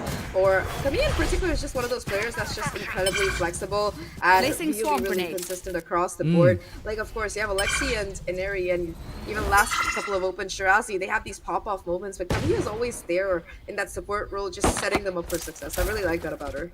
Yeah, the stability that she provides is a great compliment to the highs, the incredible highs that Inari and the rest of the squad can really push themselves, but there are no, again, lows because of the presence of Camille here, and Alexi just, well, Oh. it's okay. That was a trick shot. That was to scare off any would-be close traders. That was the play. Yeah, so very overtly cautious. Alexi does put down the paint shells, now looking for a little bit more. Yuna's gonna hear the sound, but Alexi's not going all the way and just grabbing the gun and making sure it's out of one. Now is the Meat Grinder here. Spike The down, turret to C. boot. 3 players. That is a turret, an area, and Gohaibi just mowing down whatever remains of that Deviant squad. Yuna in a 1v5 situation, Sheriff in hand. What can she really do here? It's gonna be so difficult. Gets spotted out as well, and Neri will get that final kill with just a toast to boot. Okay, that's just insult to injury at this point. Well, now she has a sheriff. That was a calculated risk on the side of SMG, swinging with only the ghost, and Inari off to another hot start here. One thing that we have to take note of, especially for SMG, no matter what comp they run, they seem to be the more active team. Whether it be a lot more active on the rotations, a little sharper on those smaller skirmishes, because Deviant Topaz, these last 2 rounds, despite just being an eco, have been pretty much getting sandwiched in here. It looks like they're readying themselves for a default towards A. They have to respect Alexi's Marshall. That's already done quite a bit of damage here. Boom, is gonna take first contact. No damage whatsoever happening on both sides here. Taking it very slow here. And of course for Deviant Val and Camille though finds the timing and just going through the door, able to at least find that first one. The Buddha's at least able to find that immediate trade. Now a race on race fight, trying to lead the charge here, take out Alexi, but Yuna will be able to do the job. That's gonna open up the side for that spike to go down, and Toffee getting aggressive as well. Will find the timing onto Tara here. Spike planted. And Eri the only one with an actual gun, so this might be just a little bit difficult, unless of course Done. Well, you might have signified something here for Eri. Like, wait a minute. That's right. Zach is right. All I have to do is pop off and pretty much maul the last 3 members on Deviant Topaz here, but it looks like it's going to be a crossfire being set up, but a small mistake, and Eri, despite being full blind, can feel where her enemies are, and it's reduced to 1v1. Gohaibi, so reliable and so clutch. Yet again, another knife to the heart of Deviant Topaz. That should have been their round. It should have been. It should have been indeed, but Aries headshots and a bit of awkward spacing on site between the players. You did see the Breach trying to put down a stun or flash, but got out in the open, and Aries was able to just capitalize and find that kill. And that is going to be SMG's bonus. That's going to give them a nice buffer when it comes to that economic advantage. Unfortunately for Deviant, they're going to have to go back to the drawing board, back to the economy to try and figure out how they can jump back into this. They do have a couple of these ults charged up here. The Seeker's online already for Era, and just one of the Rolling Thunder for Fuda, but SMG. Guess who has their Empress again, Raph? Oh man. Of course, right? Of course. Mary, how many times do we have to tell you?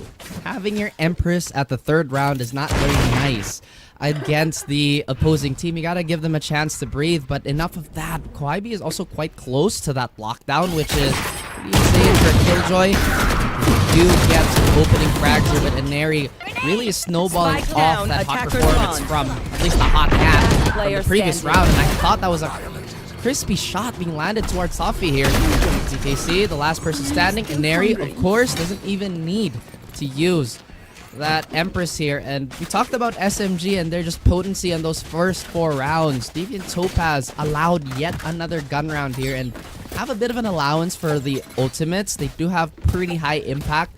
They have to segment SMG here. This death ball has just been true to its name, pretty much unstoppable.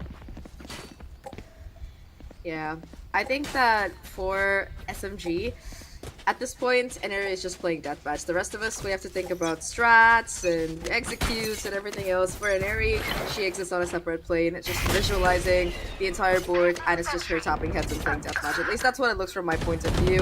Look what Now you've done!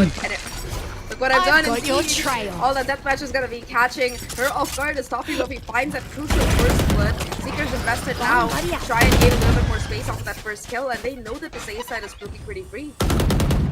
Free, or at least in the optics of Topaz potentially, as SMG, they're already gearing up for a bit of a retake here. We do have first line of defense in the form of Alexi. She does have a showstopper. Looking to invest it! Beautiful dodge on the side of Deviant Topaz here. Tub limping a little bit, but getting patched up by Era. Recalling Now, big investment really on the side of SMG. They still power through with the weapons. That is going to be a bit of a problem too. The spike is down, but they're going to be separated by this lockdown, potentially Last pushing player them out of standing. position. But it doesn't matter. Tara, the last person alive, and well, will be joining her teammates. Not too much of an investment on the side of Deviant Topaz. They still hang on to... Actually, no, I think they took the Seekers out for that round. Yeah, they didn't invest them, and off the back of that, they were able to just take really good positioning. Of course, I think they expected that lockdown to come in as well. They were kind of ready for it if you saw the positioning of the 2 players off site, and they were just trying to hold down this crossfire. SMG also seemed to like play their cards a little bit early, tried to swoop in before that lockdown really ticked through, and just a couple of mistakes that Deviant Topaz were fully ready to capitalize on, apart from their own really good plays off the bat. Now that they have that win under the belt, they're feeling just a little bit more confident, still have those crucial ultimates, that lockdown and that rolling thunder in particular to work with, and with the help of this orb, it's going to be tough with the showstopper to boot, so several ultimates that give them the potential to really make this round turn in on its head. That could be no. a possibility here, but Alexi not getting any frags off of that swing. And I like that you mentioned that this is probably where Deviant Topaz is going to find a little bit of relief and just confidence. It's those intangibles that you have to remind yourself that you're also really, really good. You made it this far, can't stop now. And it looks like they're going to go for a full commitment towards C. The lockdown being infested already, so SMG have to vacate and wait just a few more seconds before they spring the trap. planted. What do they have on their side to counteract this? It is Inari with the Empress. It is going to wind down though, and potentially can't find anybody here as, again, GG seems to be a little more receded. The fights are going to come. Yuna's going to open it up, and SMG, quick to pretty much counterpunch. One enemy remaining. KC again, no flanks allowed, no cheeky positioning. Dissecting this attacking team yet again is SMG. Out of charges. Sometimes I wonder who's on attack. The way the way SMG likes to go in for these retakes here, really, really aggressive, and also the presence of mind. You did see PSC kind of trying to make that lurk play happen, but SMG just so aware of the possibility. They're able to just play for the time, make sure that they go in as a team, and eventually find the defuse. The confidence in an area, despite having that Empress, just go for that stick there. It just speaks multitudes as to how this team really functions as a coherent unit. Now, I think last game an area was, what was it, 24-8, 24-5. This game it is going to be 10-2 already, and we're only 6 rounds in, Ralph. I don't want to do the math, but that's a lot. That's a lot. You That know? is a lot. Placing SMG, one thing that I really like about SMG is that they're really not shying away from this very forward playstyle, despite knowing full well that they can go for something a little more intricate. Once again, Deviant Topaz, they prove that they can shed those layers away from SMG, but as soon as SMG feels like they can just bull rush you, they will do it. And that is potentially going to shoo away Deviant Topaz from this Raised hit. it. Duel is going to the favor of Inari again. A raid boss, perhaps. Charging up that Empress 1 kill at a time as DV with their weaker weapons still trying to look for some space, some meaningful map control here as they're being pushed towards, again, their quote-unquote safe side of the map. It's just been looking so rough for them. You have that initial aggression on the head base side. Kohaibi just holding down the fort on E with Tara from back to boot. And that paranoia connects with absolutely everybody on the side of DV. Tara just able to swoop in, find a kill, and 30 still hold down seconds the left. fort with the help of those dark covers. Now Kavyu joining in the fray to boot. And it's just this attack for DV. They haven't even been given a chance to even get close to getting into sight. They're just being pincered and torn apart. That's exactly why there were quotation marks when I said safe side, because SMG, they will really is safe. find 10 yeah, seconds nowhere is left. safe. Absolutely nowhere is safe. SMG though, remaining. one thing that I really do Flawless. appreciate from them, despite their risky the words playstyle of on our paper, Sova, all of it is very controlled. It's very rare for us to see SMG in a position where it's considered a true overextension, where a player would find either very little value or risking the rest of her team. Not the 30 case most of seconds the time left. here. Has been a little bit suffocated, Zach, just a tiny bit, despite having that, again, confidence spike from that one win a few rounds ago. Timeout gonna be called now, I believe, and it's probably a good time because they're gonna have their bye again, and they're also close to those Seekers. So the one round that they win, I think the Seekers were a factor in detecting that A site was kind of free of opponents to deal with. So maybe that's an ultimate that they can use to full advantage once again. For the side of SMG, though, they're close to a couple of ults in particular. That showstopper is what I have my eyes on from Alexi. Kamiyu also only 3 away from the Seekers. Which we might see coming into play this round or the next one. So I think for Deviant, the biggest problem that they have is really being able to take these fights with some kind of an advantage, because you saw in that previous round, that engagement on that C side, it was just 2 players from SMG holding down that angle, especially with that molly being put down by Kohaibi to narrow that angle, make it very easy for them. Same problem with B, right? You have the turret constantly backing you up, acting as that player 6. And of course on A, it's just that initial aggression from Kamiyu as well as Alexi so often that it just seems like DV, they don't have the answers really too. So they need to figure out, number one, how they can deal with this SMG's aggression, but also more than that, how they can really take up space on any of these sides, because so far they've been failing at that. I agree. And SMG, they've been doing such a great job of freezing that activity on the offensive side. We rarely see any lurk threats on Deviant Topaz, but they do have a bit of a bright spot. Puda finding Alexi. So the utility will stay alive, but Inari, as you mentioned, not afraid of pushing the tempo, but this time just a little off-tune, off-beat with that dance as Deviant Topaz are going to find the duelist. So any front-facing aggression on the side of SMG may be enemy decent. remaining. Zara is going to try and salvage the situation, but she's going to be the last member alive yet again. Has a teleport Spike to planted. her name, but again, despite how good SMG is, I'm not sure how this is going to go. Toffee already on that flank, ready to punish, and a second round on the board for Deviant only Topaz. as good as their skill. They did find the answers. Like, the positioning by Toffee there for most of the round was just absolutely insane. Ready to catch SMG on that flank and rotation. Able to really, like, isolate these fights somehow. But first taking down Kohaibi, knowing there's a second player, winning out that battle too. And of course, knowing that Tara is gonna be coming in through that flank side. Able to just go around and take that final kill as well. Really, really clean play coming out of Toffee there. Also gonna enable her to get that lockdown online sooner rather than later. So, again, Deviant, they have a potential for a lot of these snowball ultimates to really take this round coming in. They're looking a little bit more confidence as well, Wow. but that is going to be punished by a page shells from Alexi. Really well thrown. Not entirely sure how that transpired on the side of Deviant Topaz, and it's these small plays that SMG are really, again, cementing their defense and giving a lot of hesitation, or making the Deviant Topaz hesitate quite a bit. They're really blind now, and another guiding light is going to be thrown their way. Thankfully, they kind of come out unscathed, but enemy Alexi remaining. is already here. Spike down. Once again, corner Topaz, and the gem is breaking. Yuna's trying to keep it together for as long as she can. That is lucky number 7 for SMG. 7-2, the lead extending further and further. Last time it was a 9-3 half. The question is, can TV improve that score on their map pick? And it seems like they're trying to, at the very least. They have found 2 so far, but SMG, they're just so quick to adapt. They've been kind of playing passively those last couple of rounds, but in the previous one, they were willing to once again go for the hyper aggressive push onto that ace site.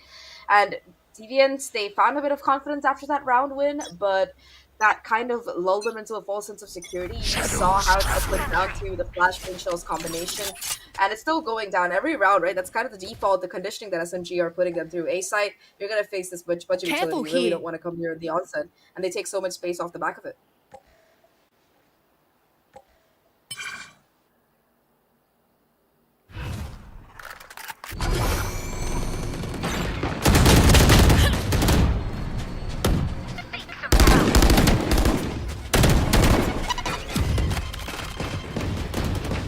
One enemy remaining.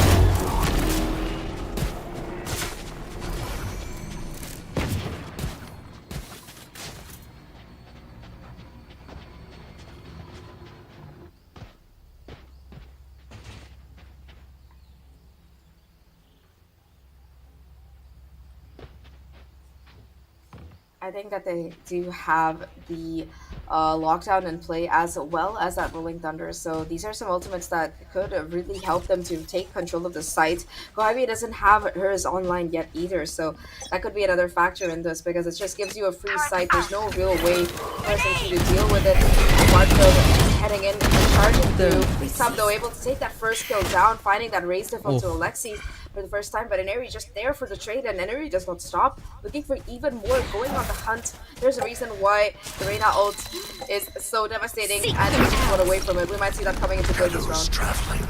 Potentially, and it seems like they've been funneled towards B here. SMG, they're ready and they are waiting, but the utility is just too much to deal with. Yuna already getting the kill onto Ivy. The Sentinel falls and the wall potentially breaks. Inari is soon to follow. Mio, so reliable. They're getting a few kills to their name, but Puda is sick of this. They are going to get yet another round. SMG, Last round again, before quick the switch. retake, at least a quick attempt. Even Topaz finally finding a little bit of resistance without using those big ultimates. Very, very important for them in this coming final round of the half That's gonna phase. set them up. Yeah, it's gonna really help them in confirming this round if they have a chance to use it. But on the opposite side, you see Camille finally picking up that operator. Another thing I really like about SMG, you never know who's gonna be holding onto that operator. It could be Inari, it could be Camille, it could be Shirazi when she's playing. It's just so dangerous, and you have to be really careful about how you're walking into site. With that lockdown, it seems like they want to go for a very straightforward PXP here, and that does seem to be the call as they head into it. Rolling Thunder gonna be looking for that post back most likely. That's a really nice finish out. And Tara just doesn't move, takes down Tub in the process, and it's actually pretty good because it's nice that Puda didn't go down, it was Tub going down instead. That's right. Still a lot of utility for that post plant on the side of Deviant Topaz here. That stun is going to delay this retake just a little bit more. The guiding light is going to cause a lot of chaos, but Camille is going to fall. And Deviant Topaz, they are really cutting through this SMG defense now. And Ari ready to put on the crown to declare she's the Empress. So far, it's stuck in the corner here. That is going to force her to take the fight. And my goodness, he still manages to win it out. 1v1 now. Toffee, 5 HP. Only needs one bullet to land on the skull of Inari. Inari holding patient, and she swings! And that is yet another 3k for her to close out the half. And there's gonna be just enough time for the defuse to come in as well. Almost enough time bought, but just not enough at the end of it. A 1v3 for Inari. Switching to sides. confirm all of those kills. And with less than half a second left on the timer, it will be another 9 minutes half for us. But, you know, as we said, before we head back into the second half, I think that our panelists have quite a bit to say after that first half, because there was a lot there.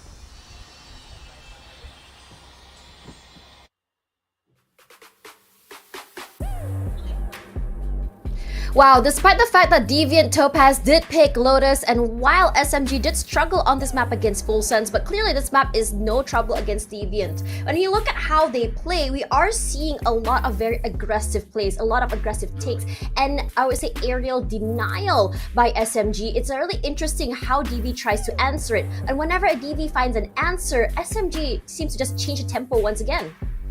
Yeah, definitely. I think SMG, what they've done in Pearl, they're doing it again now in the map of Lotus. However, I think even if DV did choose this specific map, Lotus seems to be the playground of Team SMG only because of how they would reclaim the sites, right?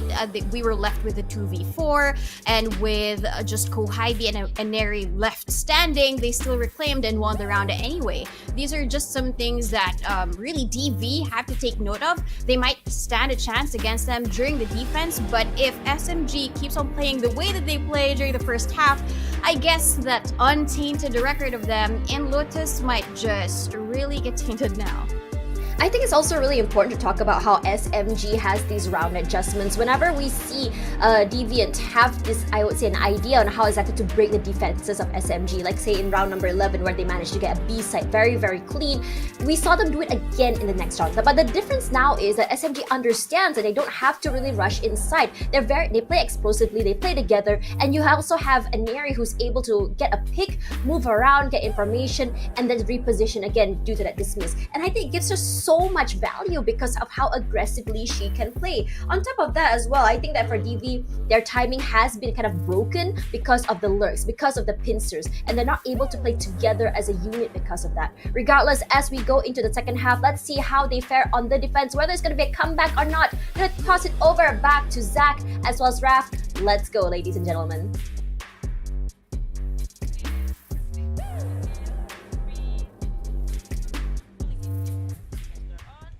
Thank you very much, Tash and Donut. Now, the second half, it's 4 rounds away for SMG to cement their victory in 2-0 fashion as they are used to.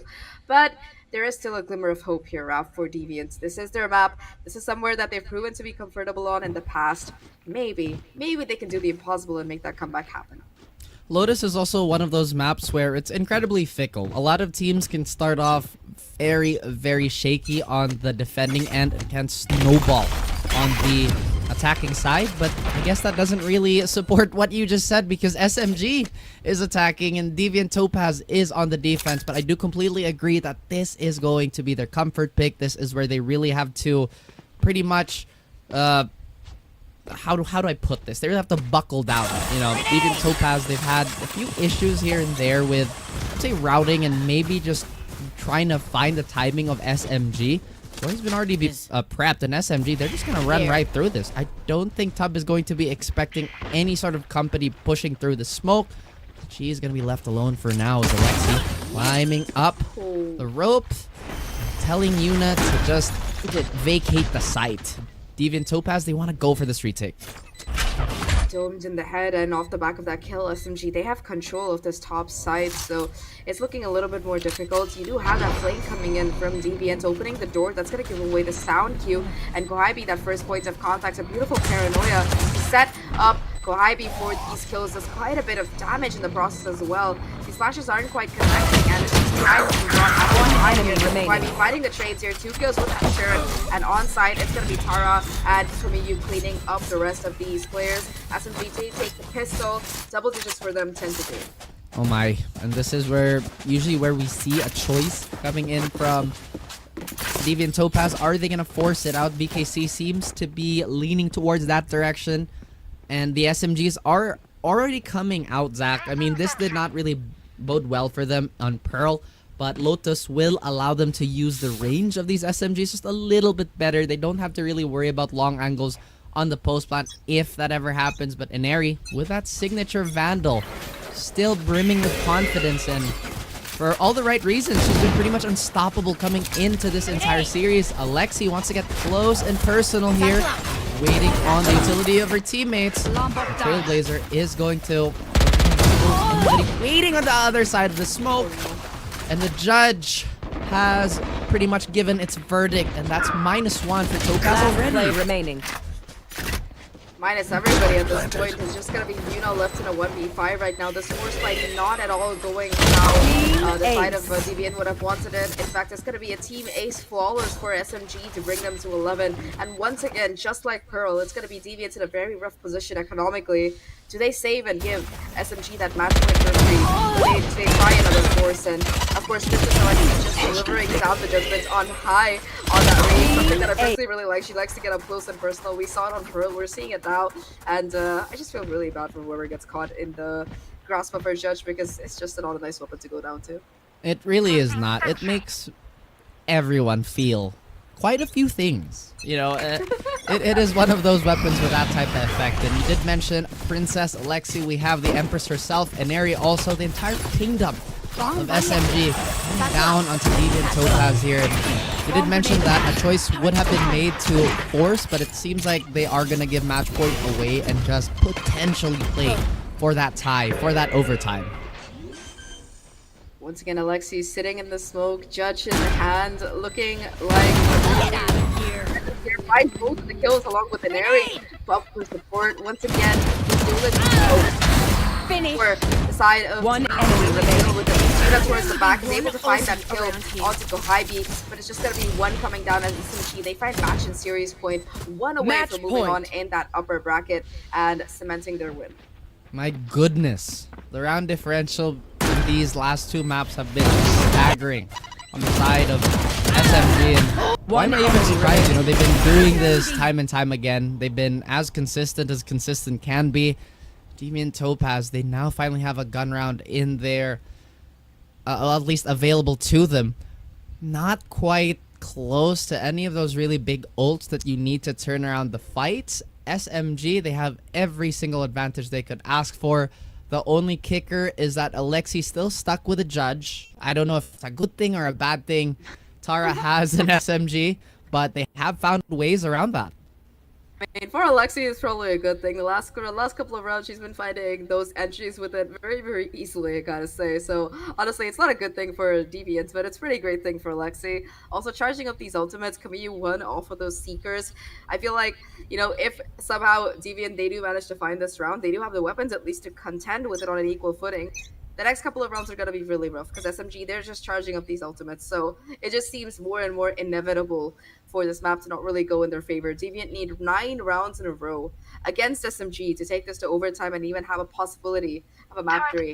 And kudos to them. We saw individual moments of greatness. Like we saw Yuna on this particular map hitting a couple of really nice shots. Toffee as well, both on Pearl and here, has had her moments, but overall, SMG, they just seem to be the more experienced team, and that's okay, because we've seen all these players for the last 2 years. It's what happens when you build a super team. True, and it's not like SMG have won literally everything. Your It's all good. Toffee's gonna destroyed. backpedal away. She's gonna find a bit of C here. And SMG is just one Infinity Stone away from snapping Deviant, at least away from the winning bracket here. And it already looks like the Infinity Gauntlet is doing hella work. BKC, quite a bit of resistance. 2v3, still very, very doable. One enemy remaining. And that Rolling Thunder would have been such a nice ultimate to have. But even the existence of Puda upsets the members of SMG. They will remove her from play. A 1v3, BKC gets one. Makes it a little bit easier. Neri staring her prey down.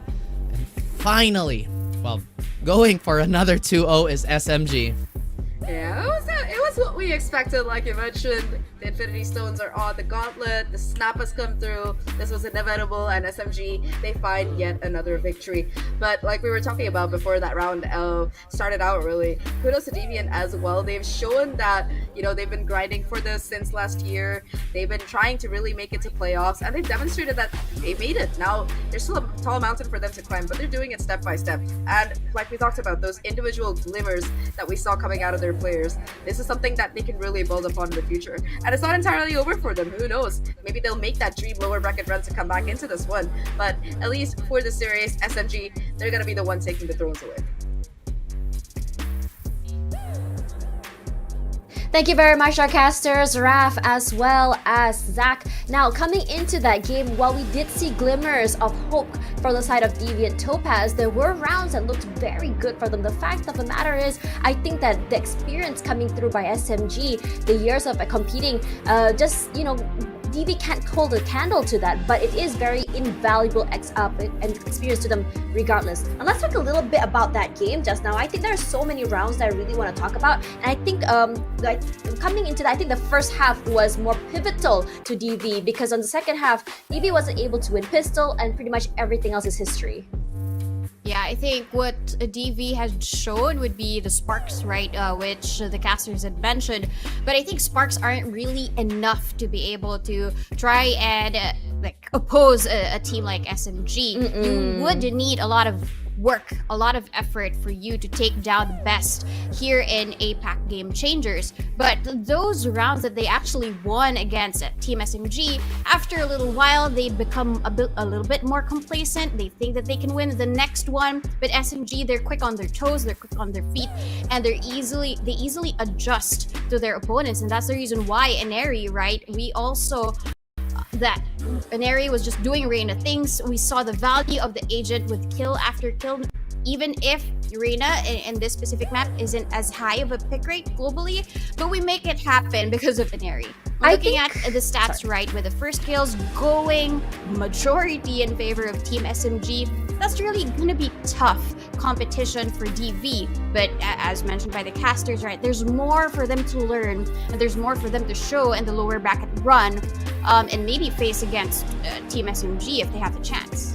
I think it's really important to talk about why Anomaly is such a good pick on this map. Is the matter of the fact is having Anomaly in the front line alongside Lexi, the trade potential is very high. Anomaly picks up, gets a pick, she's able to move away, and then her teammate comes up forward, is able to trade up as well. So even though we see a buddy system going around for DV who is trying to have that pick, I would say a trade to happen, it's really hard when the first people you meet is going to be Anomaly and Alexi. On top of that as well, I think the timing has just a little bit off. Not just off, but just basically broken down by SMG. Because one thing that we notice is that yes, we can see Airy try to rotate off, try to do those lurks, but how many times has those lurks been, I would say, thwarted by SMG? How many times have the lurks been a little bit too late because of how explosively SMG just breaches onto the site? Now, even on the on attack side for SMG, I think the biggest thing that's so important to them is just how quickly they can get onto the site. Yes, DV wants to play retake, but the matter of the fact is, once the retake has been done, once they have time to adjust and hold in for those post plants, it's almost impossible to break into, I would say, situations for post plants. So that's the biggest problem or takeaway now is just the speed that SMG has here is just not able to be followed by DV. And on top of that, when DV thinks they have a momentum of the game, when they have understanding of the rhythm, SMG just denies them of that. Regardless, as we go into the end of this first series, 2-0 in favor of SMG, we still have one more series for you later here on the main channel, so don't go anywhere. More VCT Game Changers APAC 223 coming right at you.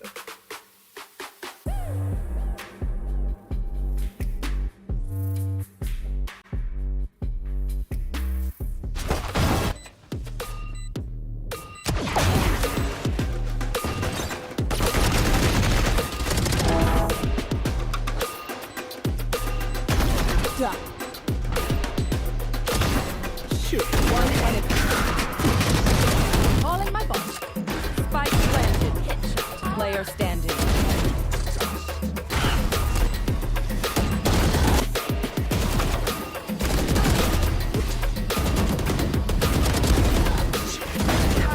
Seconds left.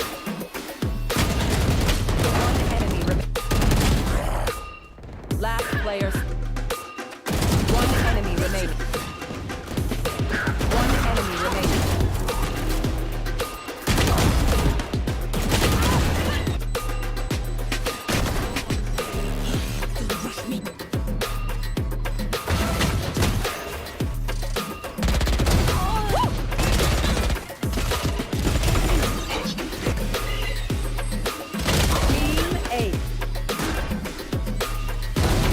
One enemy remaining.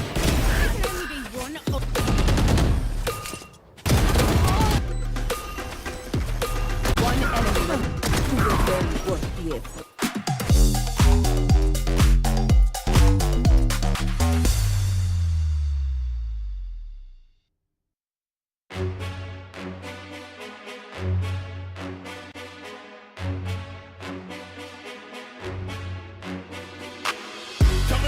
bench, coming off the bench now.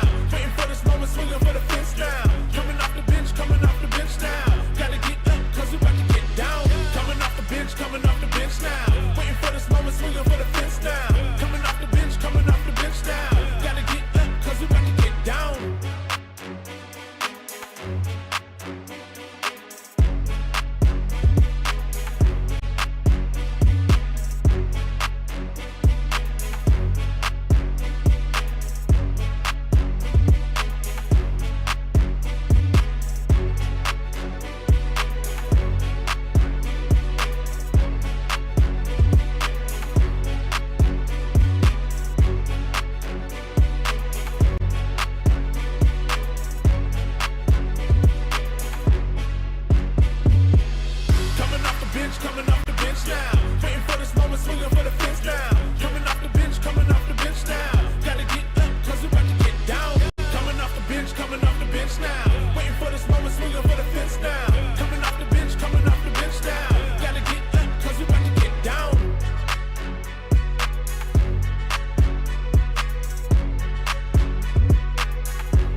Welcome back, everyone, to the Valorant Game Changers Asia Pacific Open 3. Tashbunny alongside Donut, your panelist for today. And I have to say, the opening song is a bop, and so was this first match. If you guys just tuned in, SMG versus Deviant Topaz, 2-0 in favor of SMG.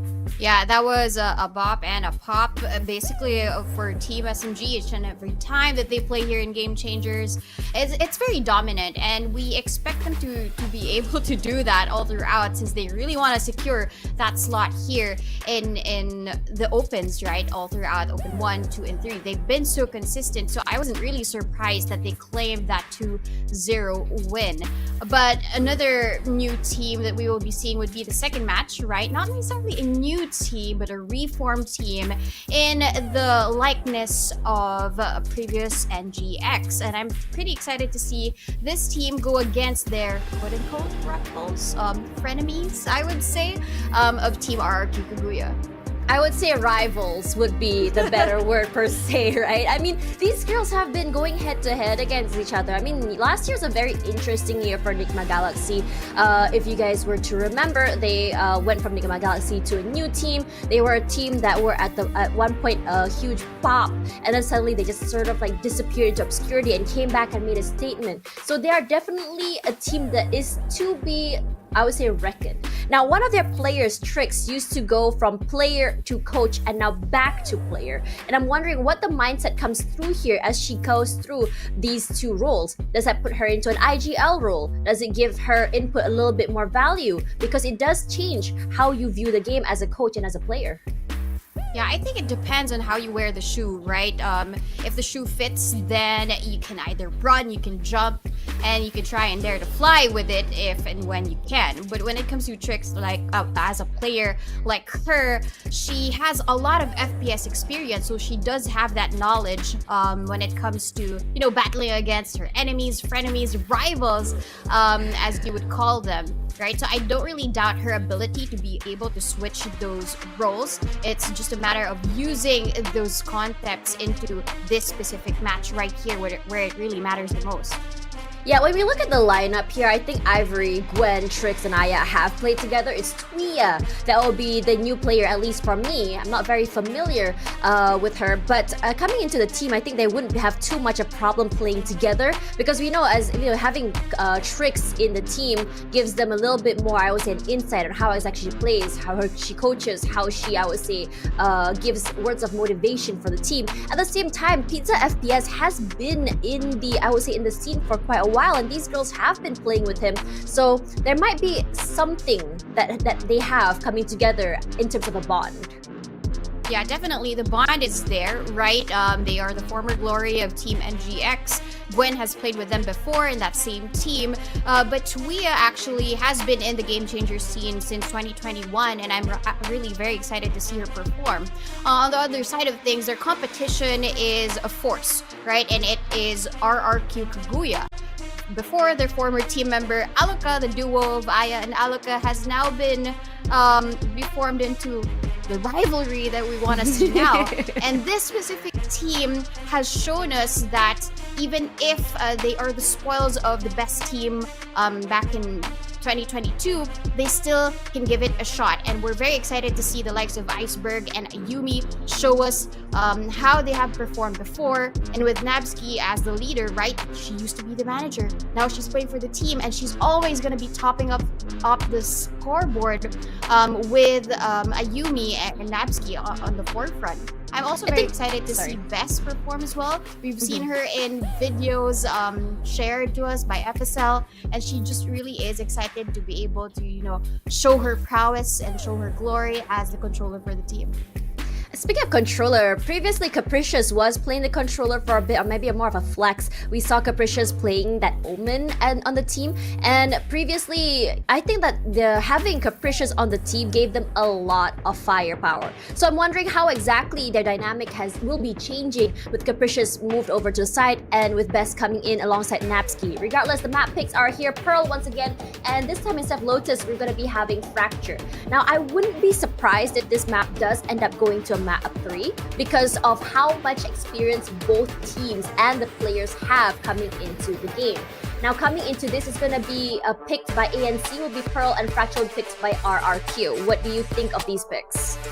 Yeah, I mean, when it comes to Anomaly No Charms picking the map of Pearl, probably they have a specific goal in mind here. We've seen RRQ in this map before. They do so well, but they fall a little bit short when it comes to their opponents. If it's Full Send Sapphire, at least from the previous Open, to also Team SMG, but they do show us some glimmers of hope.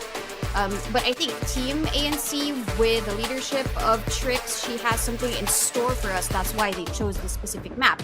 But when it comes to map number 2, which is Fracture, which is RRQ's pick, we see how their playstyle can actually conform to the style of Fracture. They're very slow, they're very steady, and with all of the openings and the entryways in Fracture, you wouldn't know where to expect RRQ. So I guess that really fits into the picture. But for map number 3, Ascent is, I think, a black pad for me. We can draw whatever that we want, but it's up to the teams on how to draw it themselves. I mean, if you look at how Ascent plays, I think what's most interesting is how teams adjust to playing the attack, because defense is such a heavily defense-headed map. But more talking about Pearl, I think that we did see Pearl earlier today, and I think for each team, they have different iterations on how exactly they want to play, and that's what's great about Game Changers, because, you know, for global stage, you're starting to see a lot of Harbor and Viper, and that's a set play, because regardless of the changes to B, having that Harbor gives you a lot of space when you come and take in B main, or if you want to take A main, in fact, even if you're on the defensive side. Now, coming into this game in particular, I think that Anomaly No Charms is a team that is more, I would say, given the fact that you have Trix as the IGL/coach, they might be a little bit more tactical, a little bit more slow, a little bit more trying to play adjustments. But the question is, how exactly would RRQ Kaguya set the tone, set the tempo, and how exactly are they going to disallow Anomaly No Charms to break that tone for them? Because RRQ previously was, I would say, considered the firepower from last year, given the fact that most of the players were from AECL. Now, coming into this team, we haven't been seeing the same performance, given the fact that they did lose Aneri for the team, and they do want to find that redemption arc for themselves. Now, whether or not they'll be able to take the throne again begs the question. Yeah, I think when it comes to Team RRQ Kaguya's pick, we all know that Alaka would be that initiator for the team. But what I am more curious about would be what Gwen will be embodying. Will she be the Astra for the team, or will she be the initiator? Because her playstyle when it comes to a controller versus an initiator, it differs in each map. And I'm curious to see whether or not she's going to be using the Astra and then probably just going to give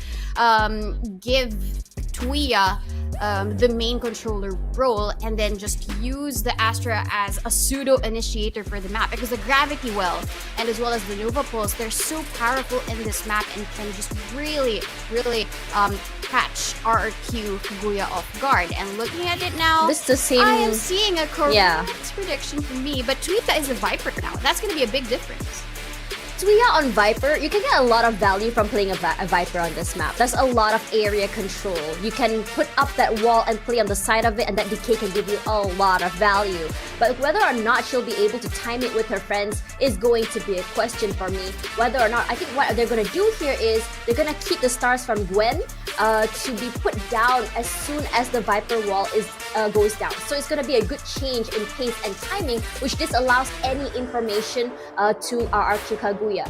But coming back here, GE versus RRQ Kaguya was the last time they played this map, and they were very, very dominant. They were 11 on defense and 2 on attack, while GE went only 1 point, so 13-2-1. That's how strong it was against a powerhouse like GE. Because remember, in Open 2 and Open 1, GE actually had quite high firepower as well.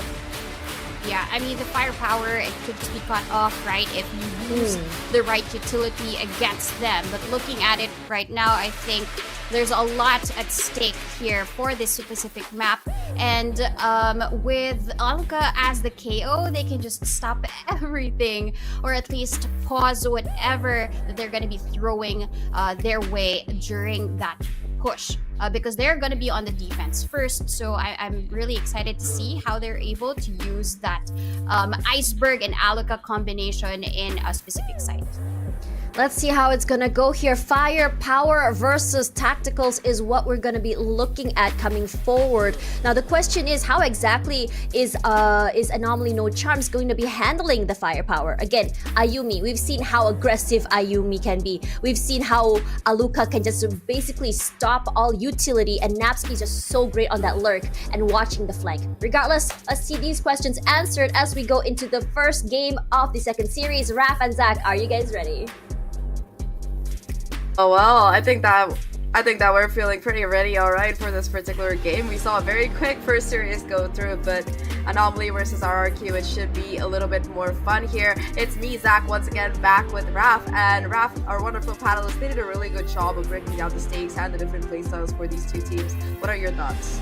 Absolutely. I completely agree with everything that the panel has said, but a little bit of a lore drop for some of our viewers out there. I still remember the days of Tuya being one of the more recognizable Raze players of the league, and when she used to compete a little more frequently, it looks like she's doing such a great job of getting back into the swing of things. But going back to what our panel said, right, this is a big, I'd say, dichotomy of again playstyles, right? Because we have one that's pretty much pedal to the metal in RRQ Kaguya, and pretty much a very, very calm and collected play call from Trix and the rest of ANC. And I think Tosh actually forgot that Trix is not only a player and a coach, but also one of the FSL talents, and of course a genius in her own right.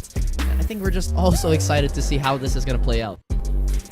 Yeah, both of these teams, they have very experienced players. Of course, RRQ really needs no introduction. Kind of always hanging around that top 3, and they've always made it to the playoffs bracket so far. So very, very consistent team there on their side, especially with Aluka and Ayumi, that combo that we saw really pop off that end of last year towards Elite.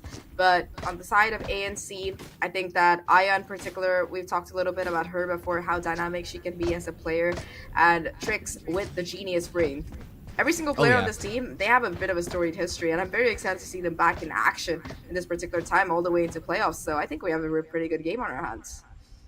Yes, this is an absolute wonderful start to the game that has quite a few stories to tell, right?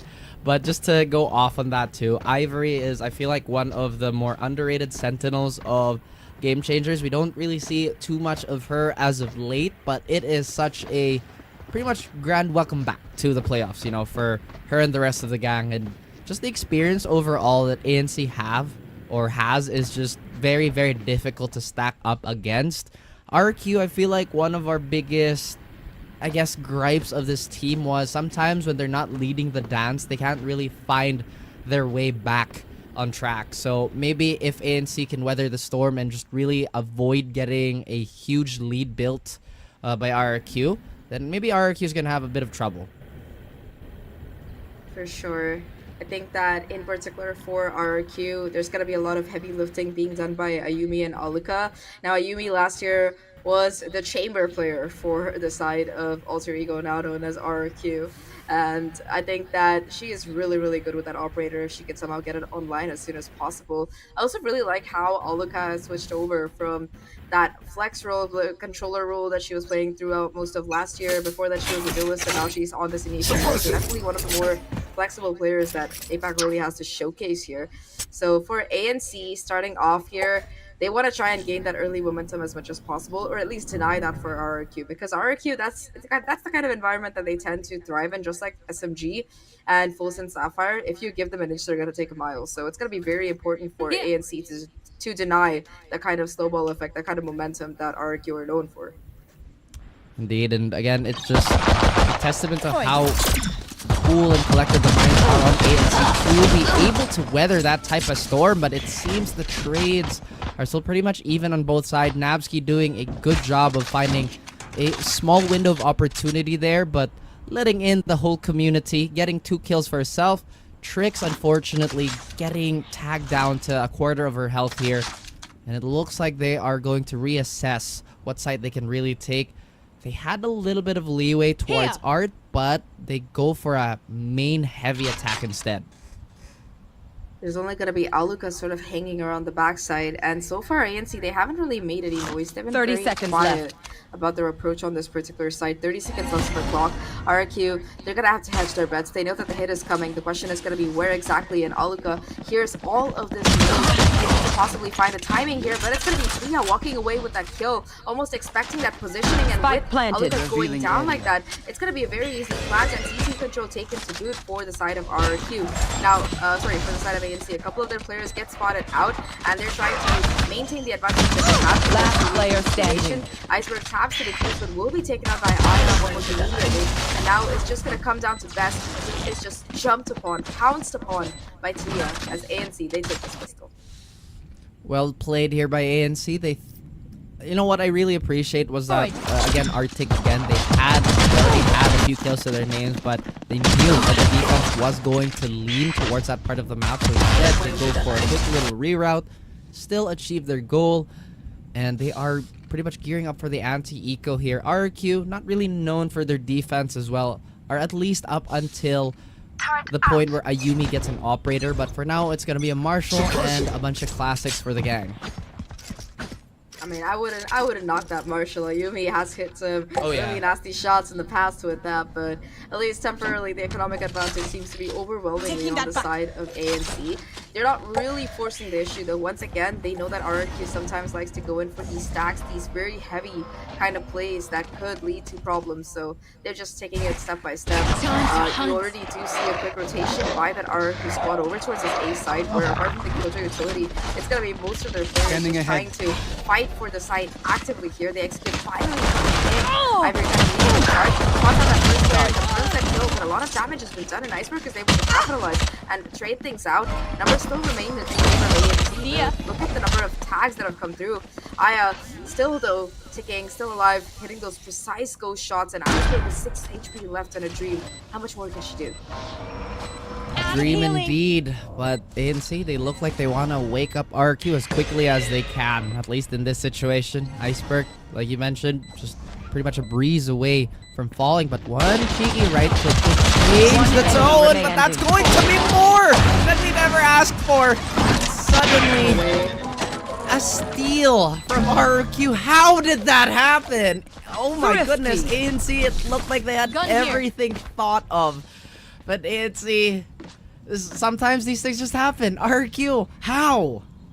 Let's see, Iceberg 6 HP gets 2 kills with a classic, and Ayumi, of course, when somebody whiffs on her with the Marshall, is not going to miss. So 2 apiece for them, making that 2v4 coming through for RQ. A round that they had absolutely no business winning, but we pointed it out in the beginning, right? This is RQ. You give them an inch, they'll take a mile. And Iceberg will be very happy to walk away from that round with 3 kills and that anti-eco stolen away. Now, it's going to be SMGs across the board for Kagura, still playing this bonus. And Anomaly, no charms. They're going to have to make a hard choice. They have a bit of a mix-it buy here on their players, trying to, of course, have a kill rifle on Aya, who's only 2 away from the Blade Storm, so still will be able to have impact on them.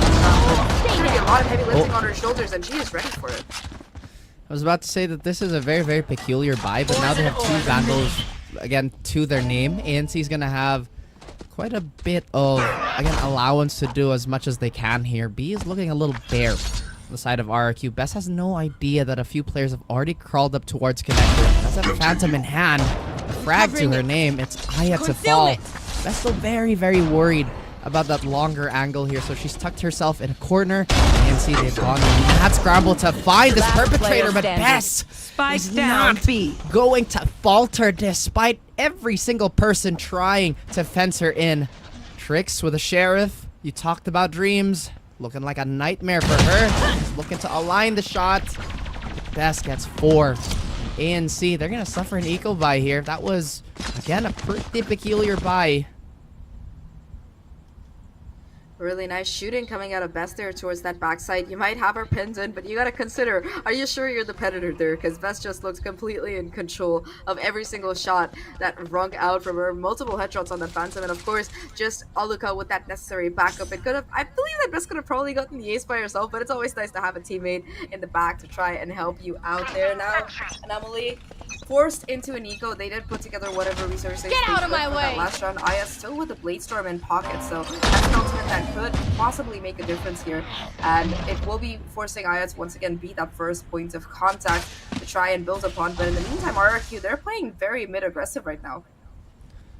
That is indeed the point of interest they've chosen for themselves, and perhaps somewhere they really want to pull the attention of the opposing team. But too many rounds already, well, 2 rounds literally on the side of RQ where they've declared to call an ambulance, but not for us. I'll steal it away. ANC, we're hoping to see them do the same thing here. They do have blades. They're going to go for a double updraft play, but so far no dice. RQ not overextending whatsoever. In fact, relying on the exact same setup from the last round. 0 point comes out as well. That protects at least 3 players towards this mid side of the map, so it's going to make things even more difficult, especially with Aya and her Bladestorm reveals right now. As Biden still her recon, they look to go through Art towards this A side. Still a bunch of utility available on the side and multiple players as well. Aya desperately trying to make something work, but Iceberg just playing inside her own smoke, more than ready for it. At least Suya and Win are able to find these crucial trades, bringing things back down to a leading trade. The problem is none of these weapons are really Spike down as the back line is One already enemy firing remaining. shots forward, 2 down on the round, 1 left to go. It's all down to this Ivory. Able to find the first one. Tries to get a little bit more, but runs out of bullets, and that is going to be the third round for her. My goodness, RQ turning things around despite losing that pistol, and fairly convincing too in the way that they've done it. The economy on the side of ANC still kind of recovering. I believe they're going to have to eco again if they do drop this round. RQ looking very, very comfortable here. They do have the Hunter's Fury, and they do have the Cosmic Divide if they choose to use that. Now, one thing that we've noticed with the compositions, and I guess very characteristic of both these teams, we have the double controller on the side of ANC, wanting to have a more methodical approach and pretty much a slower pace, but so far we haven't really seen them isolate these angles as much as we would like to and deny the open space that these double innies can really find value. But as I say that, we lose Ayumi on the side of RQ. Once again, tries to go in for that mid pressure, and this time Aya in position, in place for the punish to get that crucial kill. Now Ayumi taken out of the equation. Best still has that Cosmic Divide for the retake. No ultimates on either side apart from that particular one, although for the side of ANC at least they're pretty close to a couple. In particular, that Viper's Pit is what I have my eye on. It can make just retaking so much more difficult, especially since Snapsky doesn't have that lockdown. Now it does seem like with that initial pick for the side of ANC, they're looking to converge onto this B side instead. This time they're going for a bit of a multi-pronged approach. They invest that Cosmic Divide, trying to play around here, and off the back of that they're going to be able to just rush off the side. And that they do. The Cosmic Divide is going to give them this pocket, this partition of safety. But Napsky, Spike planted. On the side of ANC, but she nearly sprays him down. But Trix is just too smart and too quick. Aya nearly gets dragged here at RQ. They collapse onto ANC, and they cannot hold onto this post line. It's still a 1v1. And Olga, despite being mid-reload, has the confidence of the entire room behind her. ANC, yet another round slips away from their grasp. Really, really well played there. Excellent trades coming out, and of course, just the positioning held by Aluka to clear things out angle by angle. The thing is that most of these fights that RQ are taking on this particular map, especially on the retake scenario, One enemy remaining. Aluka, they have like this kind of mind-clearing methodology that lets them just find these crucial angles, and of course, it came down to a 1v1 in the end. Tuya, in that kind of situation, with their HP low, probably didn't think the Viper's Pit was a really good investment. There was a lot of time left on the clock as well, so unfortunately, that's going to be a very nice retake coming out of RQ. They were ready for it, Raph. They were just waiting. Like, the moment that spike went down, even though it was like a 3v5, they were just ready to swoop it. Ready as RQ will ever be, and they've just been so explosive during their whole time this entire season. And ANC, they're still trying to find a bit of footing here. Typically, this is a pretty attacker-sided map because of just how the rotations work and how inherently mid is somewhat difficult to contest as a defender. But RQ, they've just not been rattled at all despite, again, that crazy second round that they should have not won. The momentum is pretty much palpable on their end. You can see they're still looking for answers here. Bit of a conundrum and a bit of a doldrum here. No wins in their sails at all. I've got your trail. Really slowed down. It's gonna be rewarding to despite having those resources, despite getting that spice down and starting off with a huge advantage to lose around like that, but you really got yourself tilt RQ at the risk of building up that momentum that we were talking about in the past off the back of this null command. It's so much more difficult to really make it around the side, although Aya once again able to find 30 seconds left. best towards the backside along with Oliver, still holding strong. Aya doing all that she can along with Gwen right now, who joins in the fray to make sure that the spike is well defended, and it is going to be a 2v3 retake for RRQ. We've seen them do this before. Best already enemy farming remaining. out of the corner, finding a really good shot. Now the operator in hands of like desperately trying to make something work out, but it's not going to be happening. ANC, they take control of the site and they hold on to it. Maybe they're finally clear of the dead water as ANC managed to avoid the value of that operator, to be honest with you. Ayumi demoted to a Marshal at this point. However, she does have a Blade Storm in hand. So we are going to see quite a bit of that. Aya's not too far away from it either. It does look like the post-plant could be fairly problematic if Tuya is within the vicinity. That Viper ult is just going to provide so many problems, especially if RQ lose any of their initiators in the opening sequence here, considering the fact that they love to brawl for mid. This time though, RQ, they aren't getting as aggressive as they've been in the past, especially with Ayumi being taken down, that operator not being in play anymore in the last round. They're looking to get aggressive perhaps on other parts of the map, especially you see a bit more concentration towards this A main side of the map. This time around though, from ANC, they've adapted a little bit themselves, going for more of that mid presence, looking to do a little bit more damage, and it's once again going to be Aya trying to find damage, getting blocked out by her own teammate, and Ayumi able to capitalize and take that ivory. Oh boy, a little bit of a traffic there. Could have been worse, honestly, on the side of ANC, but they do lose Ivory, so that's going to be quite a bit of safety removed from play. And now they, once again, take a step back, see where they can find an opening. Aya is still very, very antsy for this mid-fight, though. And RQ are not giving her any information, any value whatsoever, at least for this moment. RQ, they're guessing that this offense is going to head towards B, but no. Natsuki, though, feels there's a disturbance in the force. That is a crazy flash. I thought somebody was going to crawl through there, but apparently not. I mean, if they saw that flash, they're just like, nope, I don't want to take this fight in this close corner. Now, 10 seconds left, they have to make their way off the side. Aya once again finding 10 seconds left. Still in this corner, still on the side. Catching on that first player, looking for a little bit more, playing around the smoke, finds a second kill as well, and Gwen has to stick the plan, has to go for it. Planted. No other choice. One enemy remaining. This fight will go down, but Ayumi and Best in that gap, they're going to converge and take down the two remaining players.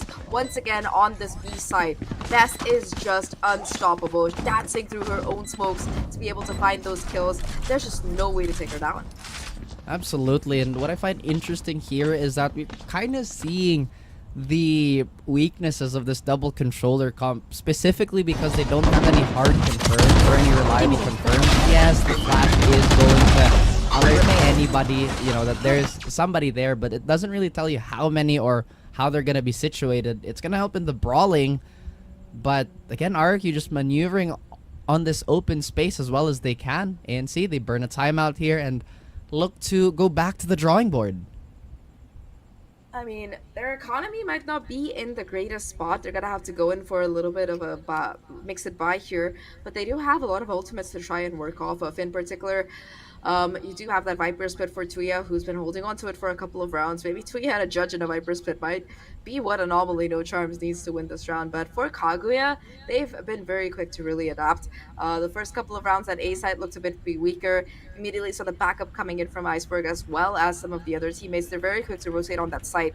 And on B, they're happy to just play a little bit back. They know that Bess has so far looked absolutely unstoppable with the angles that she's been holding and the way she's been playing around the smokes. It's just impressive how quickly Kagura are on the rotate and at general map control compared to ANC, who are just, unless Aya gets a kill right off the bat, maybe and others to follow it up, it's been almost impossible for them. That is true.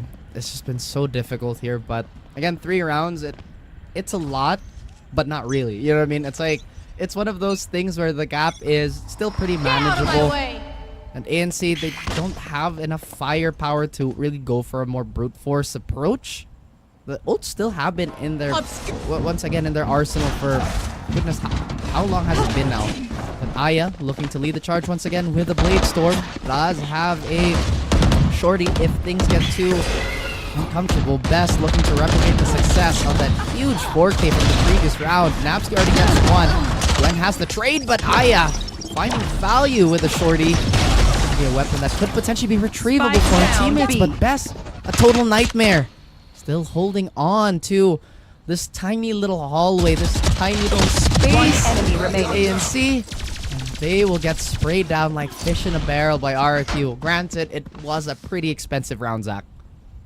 Best didn't even take a single bit of damage over the course of that round. She gets 3 kills and walks away without a scratch. They tried to go for the approach. They're like, yeah, you know what? Only Best is going to be playing on Spike this down side. B. But again, we talked about the difference. One enemy remaining. Also the immediate backup on that particular site. And they don't even let them get their way onto site comfortably. Sure, they take the backside. Aya finds a couple of kills. But that's going to be that. There's just no way for that spike to realistically go down because Best is still on site and playing around it. So now that ANC, they have their full buy. They did burn that Blaze Storm in the last round, but they still have a couple of ultimates to work with. I'm very interested to see what approach they're going to take, because so far the rounds that have worked for them, it's been towards this Art and A area. And again, I believe able to find that first one onto a once again. It's just a little bit too aggressive towards the mid area of the map. A little bit of aggression has been pretty much punished here. Aya will be healed up. No more armor though. Might not be the biggest deterrent to re-aggress, but Alka's already holding strong here.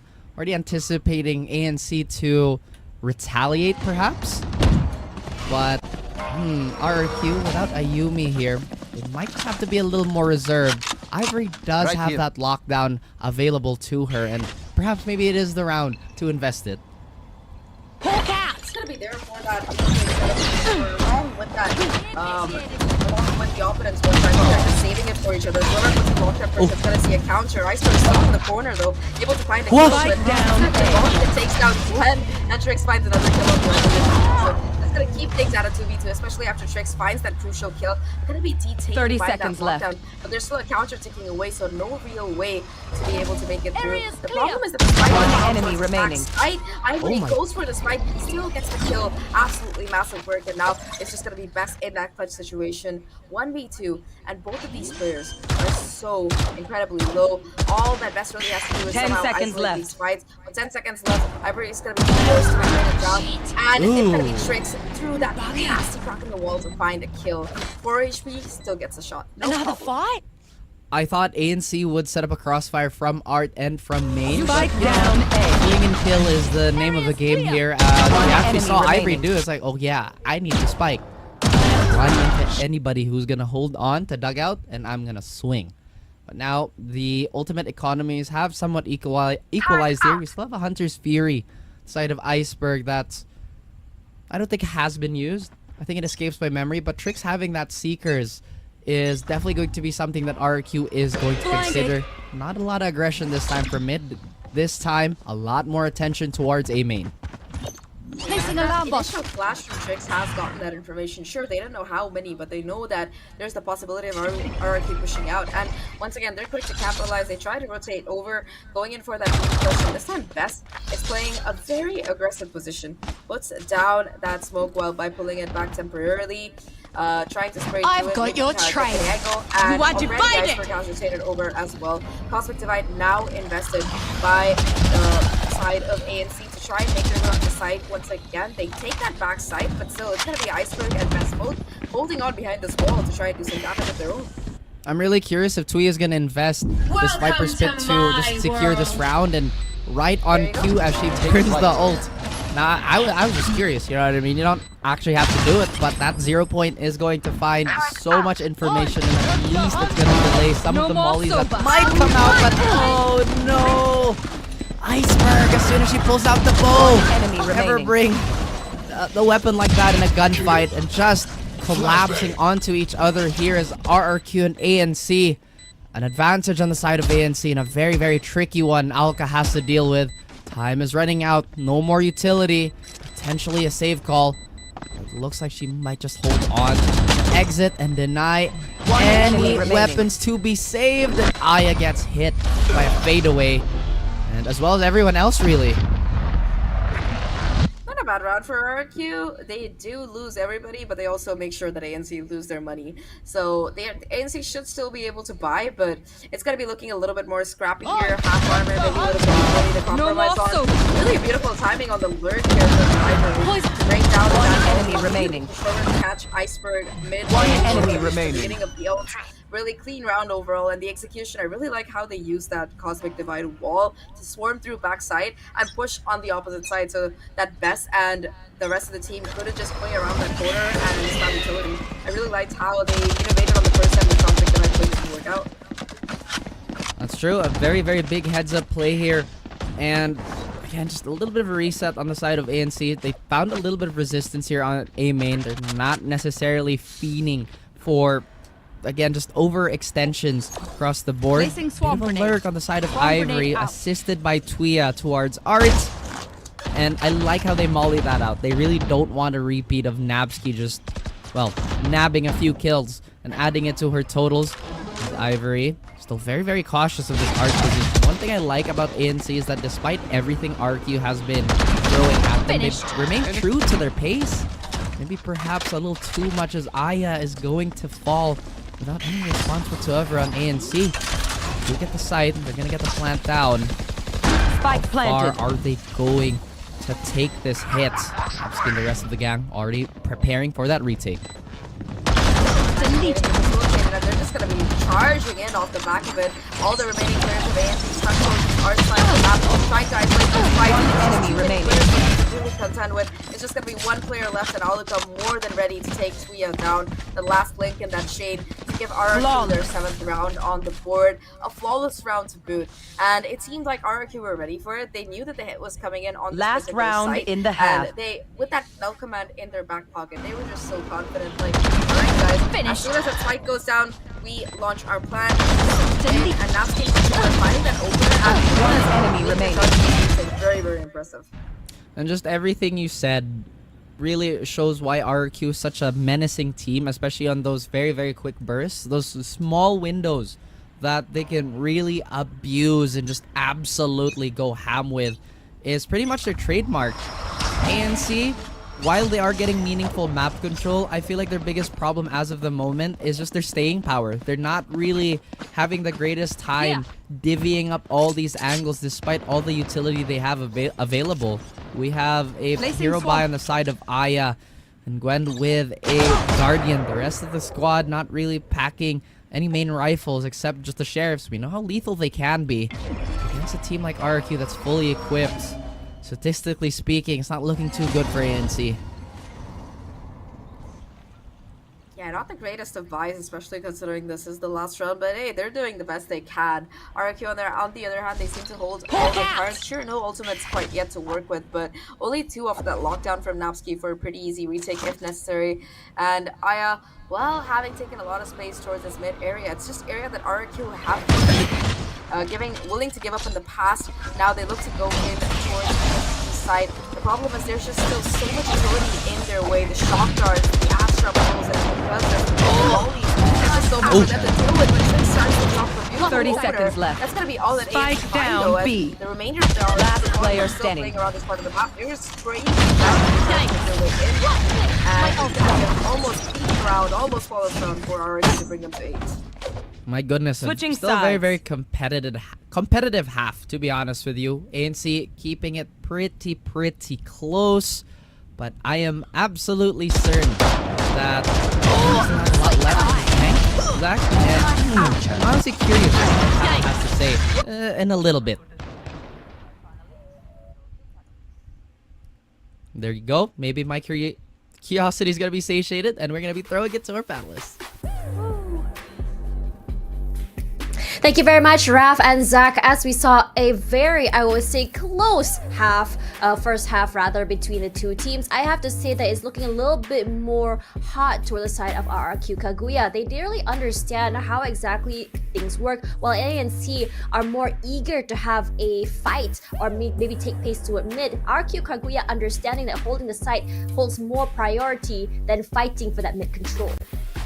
Yeah, I think when it comes to RRQ's defense, they had more wins through the retakes versus holding down the sites. Each and every time, Aya would get the first blood, the first kill on towards the round, but whoever is there in the site, Bess. Bess, when it comes to her defense, would use her smokes, her nebulas to her advantage, and she would just get all of these kills on towards the side. She stands her ground, doesn't move a muscle. But when it comes down to ANC, what worked well for them would be the flanks, and maybe that would be something that they should be doing during the offense when it comes down to, their defense when it comes down to stopping RRQ during the push. I think what's really important to talk about is more about Bess and her defense, as you mentioned before, her multi-frag potential, her movement, and she's just so controlled when it comes to discipline. We see a lot of more reactive plays compared to proactive plays, while we did see maybe Tricks try to make something happen. It's really hard for them to really follow up because of how, I would say, how quickly team RRQ rotates, how willing they are RRQ to play with each other and wait for each other. Regardless whether or not this will be the better half for ANC begs to be the question. So I'm going to pass it over back to our casters for the second half of our second series of the day.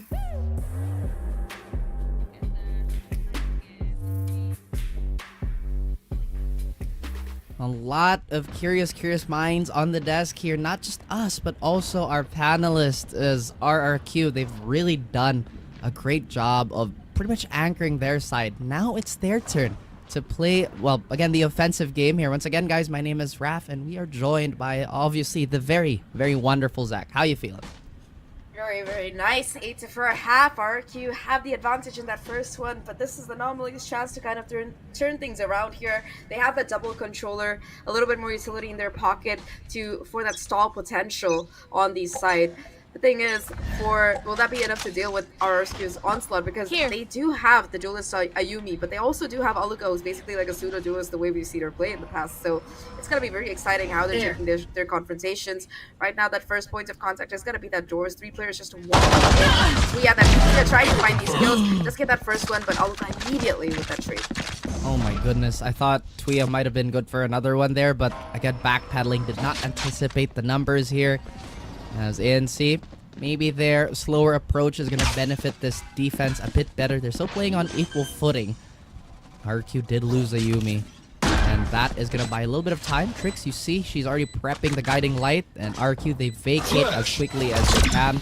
One thing that I think we haven't really touched on is Aluka's impact with the 0 point. Her timing has been impeccable. She's really been denying the double controller to, again, create that snowball of claustrophobia. And RQ is benefiting off of it really well. Nabsky, she's really making art her home, destroying anybody that tries to challenge her. The time is still winding down. And RQ, wow, with the classics in a one fell swoop, denies any staying power of ANC. Yeah, no retake happening for ANC there, unfortunately. And I really like how the positioning was for that place plant. He had 2 players along with the church, watching this angle. That church One enemy remaining. player number 6, enabling Napsky to get that kill, while the other 2 fought that plant onto site. Seeing that it was kind of an open plant as well made it a little bit easier for RRQ because they didn't have to really struggle too much to maintain the hold to the spike. Off the back of that, they get the plant, they win the round. They're gonna have a very, very good buy here.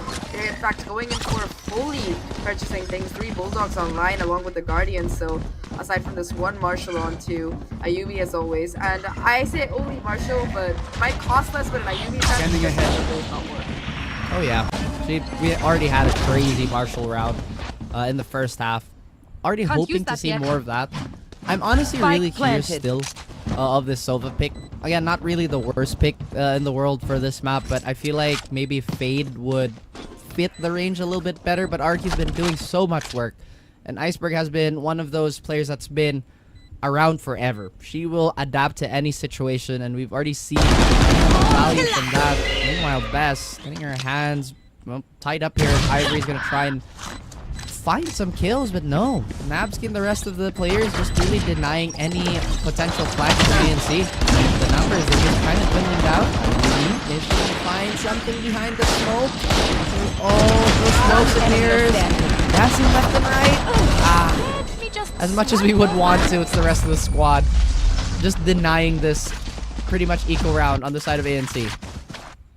Sure, Ayumi does go down, but that's only the Marshal that they lost. They're still going to be having a very, very good bonus round, especially with that spike plant coming in and the 4 of these pseudo rifles being carried over to that next round. So definitely RRQ, they're looking in good shape for this bonus. But for Anomaly, they aren't in they aren't in a bad shape either. They just have to figure out how to prevent RRQ from kind of overwhelming them with these pushes. That first round, there was that art split. It was a clean push through, and they make it. The second round, this just a rush on to B. RRQ, they've proven for these, they've kind of conditioned their opponents for these fast and heavy pushes. And now you see the initiative being taken by ANC towards mid to try and flush out RRQ players. That they do, and ANC a little more forward here with their stance. However, it's RQ. Can't really discount these on paper weaker rifles, right?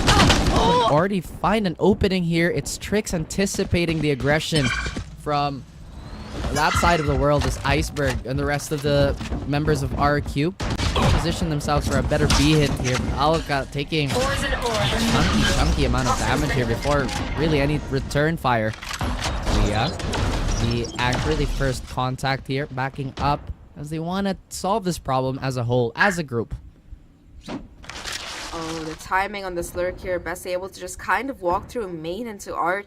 Huge work, bypassing whatever utility might be there, and that's going to be the call to rotate. Best has found this A site, looking very vulnerable and juicy. The only problem is that there's still going to be a player in that back corner when using some utility to try 30 seconds left. delay, but it's been used a little bit too early because they're still going to be able to make their way onto site. Now, a 4v5 situation, Aluka looking extremely low. Best in that aggressive power Spike planted. to possibly negate that advantage, and when well in the back pocket, that's why the timing on Aluka. Now again, the numbers swinging in favor of the side of ANC. 2 players left alive. Ayumi finds a kill, a 2v3 situation. The spike planted to boot, and this positioning, it might be everything. Ayumi goes to the wraparound, finds the kill, a 1v2 right now. Both players looking so incredibly low, running out of bullets. The defuse attempt comes through, and there's just no way to make one enemy. No way! Almost clutch. Thanks. But the right click from Gwen, it's gonna be enough. We defend this place. We Oh, defend God, this that went reality. That's the wire. My heart is racing just a little bit. If there was no time, I would have just, well, maybe fallen out of my seat there. Because again, the target priority on the side of Ayumi was fantastic, but again, just the numbers advantage and yet another, well, I wouldn't say miraculous, but an impressive round delivered to us by the Classic itself. Is tallied onto this map. Now ANC, they still have a decent amount of weapons to work with, but their economy is definitely suffering here. It might look like they're gonna go for Recovering a safe if this round goes Ori. They do have a slight advantage in terms of ultimates, as that Seekers is only 1 orb away. Right here. I'll look up. We know what damage they can do as a squad when this null command is gonna come into play. As long as she doesn't run into Tuia's Guardian. Now Tuia's gonna burn 1 Molotov, 1 Snake Bite to just keep the rest of RQ at bay, and it seems that this round has slowed down just quite a bit. Yeah, I mean, the last gun round as well, while RQ might not have been able to win their bonus, they did quite a bit of damage to the economy of ANC, leaving them in this kind of scrappy buy situation with the exception of Gwen, who had carried that rifle over from that last round. The problem is that for RQ, the reason why they got into fight the last time around was because of the alert from Best, and this time around, they're not giving that much quarter. However, Aluka able to just kind of walk in, play that distraction with a flash, takes that engagement and wins it out to 2 kills all over the art area, and that will open up this A side for business. To boot, it's gonna be Gwen trying to make the way, and it just doesn't work out. A 2v5 retake.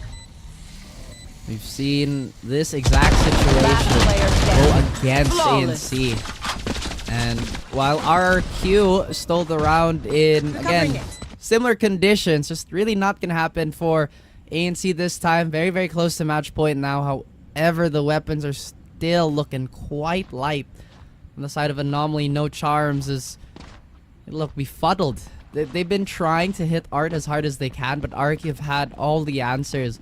Every time they've been trying to establish a presence on B long, Bess has just been a nightmare to deal with, whether it be choosing the longer engagement on main or just really holding on to the back of the site. Either way, ANC have to find answers soon.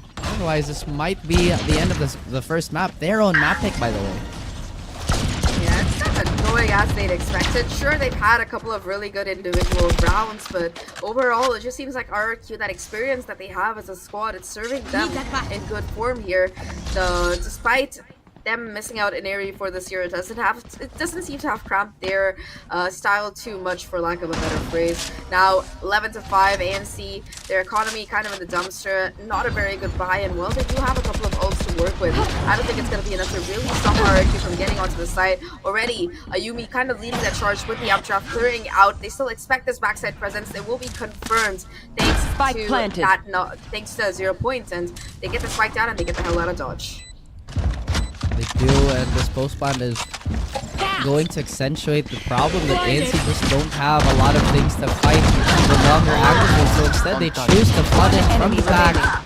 And RQ with their superior weaponry will have no problems fending off the ANC squad. So now we are very, very close to the potential end, but at the very least we have a pair of meaningful ults on the side of Anomaly, no charms, very, very close to that Viper's Pit. Also, I feel like what they're maybe not establishing is to dissect RRQ, because history states that when RRQ is operating on a deficit, they stumble a little bit, you know. And ANC, they've been taking the brunt of this attack with, again, RRQ's full force, which is causing so many problems, really. It's just causing so much trouble, like you mentioned. I think that for ANC in particular, on this defensive side, they're being pressured across the map by RRQ, and now RRQ, they're changing up the strategy. Instead of going in for that lurk, that kind of split play, they're just pushing it down with that null command, literally heading on. The lineup is almost there. The library finds 2 off the back of it, and Aluka finds a trade, but not before being taken down by 2. Yes, the numbers swing in favor of RRQ. We have the corner tucked away, able to do some damage of her own, and now it's just gonna be best in a 1v3. Gets spotted out by the Trailblazer, swaps out guns, so at least she will have the ammo to work with, has control of the spike as well, so it's not entirely over. Though ANC, they still have the advantage. That they do, and ANC, no signs whatsoever where this spike plant may go down, but Tricks, as long as Best doesn't check. Oh, as long as Best doesn't check, but now it's been reduced to a 1v2. Definitely possible on the side of ANC. But the position of Best has been revealed to pretty much every single other member of ANC. They make the correct read here, but they don't know where Best is coming from. Oh my goodness, this is like a stealth platformer, just avoiding the detection of ANC. 14 seconds left on the clock, and now you can see ANC. They'll have to make a mad dash here. Best, a wonderful post plant. No utility available to her. So it might be a little difficult, barring that cosmic divide that she is going to put all her life savings, pretty much her entire bank account and faith into this map, and they have no idea where she is. Come an isolated fight, they nearly line up. And Aya is going to be the hero for ANC, keeping their map 1 dreams alive. My ult's ready. Oh, what a play coming out of Best there, almost clutching up that 1v3. Like you mentioned, the lineup, the collateral came through, but that kind of staggered movement through that cosmic divide, it let ANC be able to capitalize and find that kill, using that first player almost as a drone time to check out that corner. So really, really well played by them to make that round work out, but it got too close for comfort. And remember, that was Kagura kind of just running on the buffer that the last couple of rounds have provided to their economy. Now they're finally going to be investing in that full buy. In particular, Ayumi will have that operator online. The nice thing for Anomaly is that they have 4 of their ults charged up after that, so it's not just going to be the Blade Storm, but also that lockdown and cosmic divide of their own, and that Viper Spin available for a possible retake. So they have quite a bit to work with in the next couple of rounds, but only if they have an opportunity to. Tricks already being taken down, that crucial first blood, and those Seekers taken offline. That was pretty much threading the needle here, but I think that is going to give away their position. That little sound cue from the connector here. So we are a little wary already of what might transpire. But RQ, they choose the safer route, and the one that they've carved for themselves, that operator is basically doing a lot of space denial here. Ayumi, she does have that back haul. ult herself, but she has to be a little careful of those closer swings. At the moment, not anymore, as the rest of her teams, or rather her teammates, have rendezvoused with her. Will be pretty much in the hands of RQ. Yeah, they get it basically for free. Of course, the lockdown is still available for ANC, so perhaps they're looking at that retake strat that we talked about. No, but however, Iceberg does have the counter for that particular ult, the Hunter's Fury online. It's gonna be very easy. But with the lockdown of their own, and Ayumi in the meantime still on the site, looking to go forward, takes down Ivory, takes the lockdown out of play. Now with One players enemy from remaining. ANC trying to swarm onto site, but Napsky and Ayumi between them will deny absolutely everything. It's going to be a clean win for RQ, stealing away their opponent's map pick and doing it in style. Doing it in style, and you know, that very last moment, a lot of us were thinking, why did again the Killjoy peak at that rate? But the sane play would leave the op at long and play from that angle, right? But you know what, RQ, they love to push the tempo, they love to keep it close, they love to keep it personal. And, you know, I think one thing that we haven't really highlighted, Zach, is the familiarity of the players with each other, because not only do they play against each other, but they have played with each other as teammates long ago. Yeah, I mean, Alika and Aya were always like a really good combo that we talked about. But hey, we've broken the game down enough for you. We have our lovely paddlers waiting in the wings to take over from us, so take it away, guys. Thank you very much to our casters, Raf and Zach. What a game that was. Well, it was a little bit more, I would say, competitive in the first 5 rounds. It seems that RRQ showing us the dominance that they can bring to the map itself. Best with the multi-frags, alongside the really great good post-plant holds, as well as area control. RRQ shows us that they are not a team to be messed with. Yeah, definitely. Did you see that last round? Ayumi with an operator on attack. That is the perfect example of why RRQ really dominated all throughout Open 1 and 2 against their opponents. But they still have a lot to show. But what I am really surprised is the showing of Bess here as the Astra. We all did take a look at Gwen, right, at the Astra. She's a pseudo-initiator. But Bess, when it comes to holding down the sites with the use of her Nebula, that Nova Pulse, it is just chef's kiss for her each and every time she would hold these angles. And if ever there would be anything about RRQ's playstyle, I think it would be 2 words. One would be control, and the second would be command, because Bess and Alika, with how they showed each and every time that they would hold the sites during the defense and how they would play attack on the offense, gosh, I mean, there's nothing else to share for RRQ except that they had a lot of command and a lot of control each and every round. I think it's really important to talk about like how these first kills come forward. Yes, ANC was very competitive on those first picks, but it's a matter of fact. The fact is, for RRQ, in a lot of situations where they do have a man deficit, or like rather a girl deficit at this point, she would always tend to equalize. She has this really good hold, how she does these micro angles, these micro adjustments in terms of how she swings. It's just so very dominant, and it actually disallows ANC to go for that double swing at the same time. On top of that, coming in with Ayumi as well, Ayumi's aggression as well as her very, I would say, high firepower not only takes away those frags, but takes away members that are really, really high impact. Yes, for ANC, I believe, I think Trix is the one that tries to salvage a lot of these rounds. She can get those multi-frags as well. She's good at reading what will happen. It's just a matter of, it just feels like in terms of how their chemistry are, there's a little bit more lacking compared to what RRQ has to offer, because it feels like for ANC, it's a little bit more, I would say they're a little bit more separated, a little bit more isolated in terms of how they play. And there are certain moments where I felt like, okay, they have secured the round, but it just feels like they get a little bit too greedy for those kills and they get multi-fragged, and immediately the round goes back to RRQ. Regardless, good attempt for map 1, but let's see if map 2 will fall to ANC's hands. We're gonna have a quick break. When we come back, it'll be map 2 of Series 2 of the day.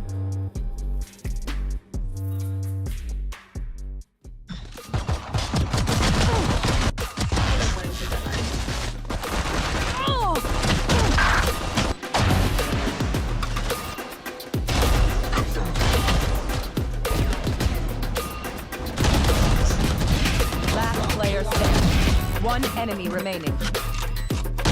My ult's ready. Seconds left.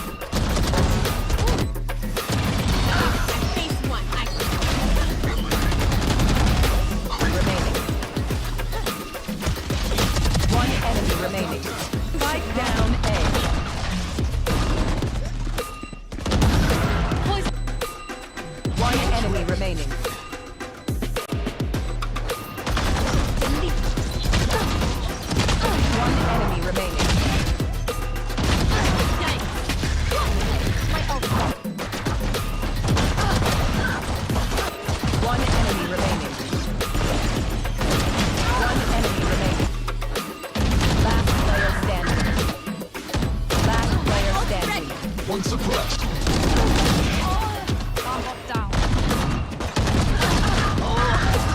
down. One enemy remaining. Last player standing. Stay down. Enemy.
Feels almost like deja vu seeing the first map of the second series. Just like the first one, we're seeing a little bit more of fight in the first few rounds, and then a snowball will be happening. Whether or not ANC will be able to break this is the question I have for them as they head into Fracture. Tashbunny here alongside Donut, and we're going to the second map of the second series of the day, ANC versus RRQ Kaguya.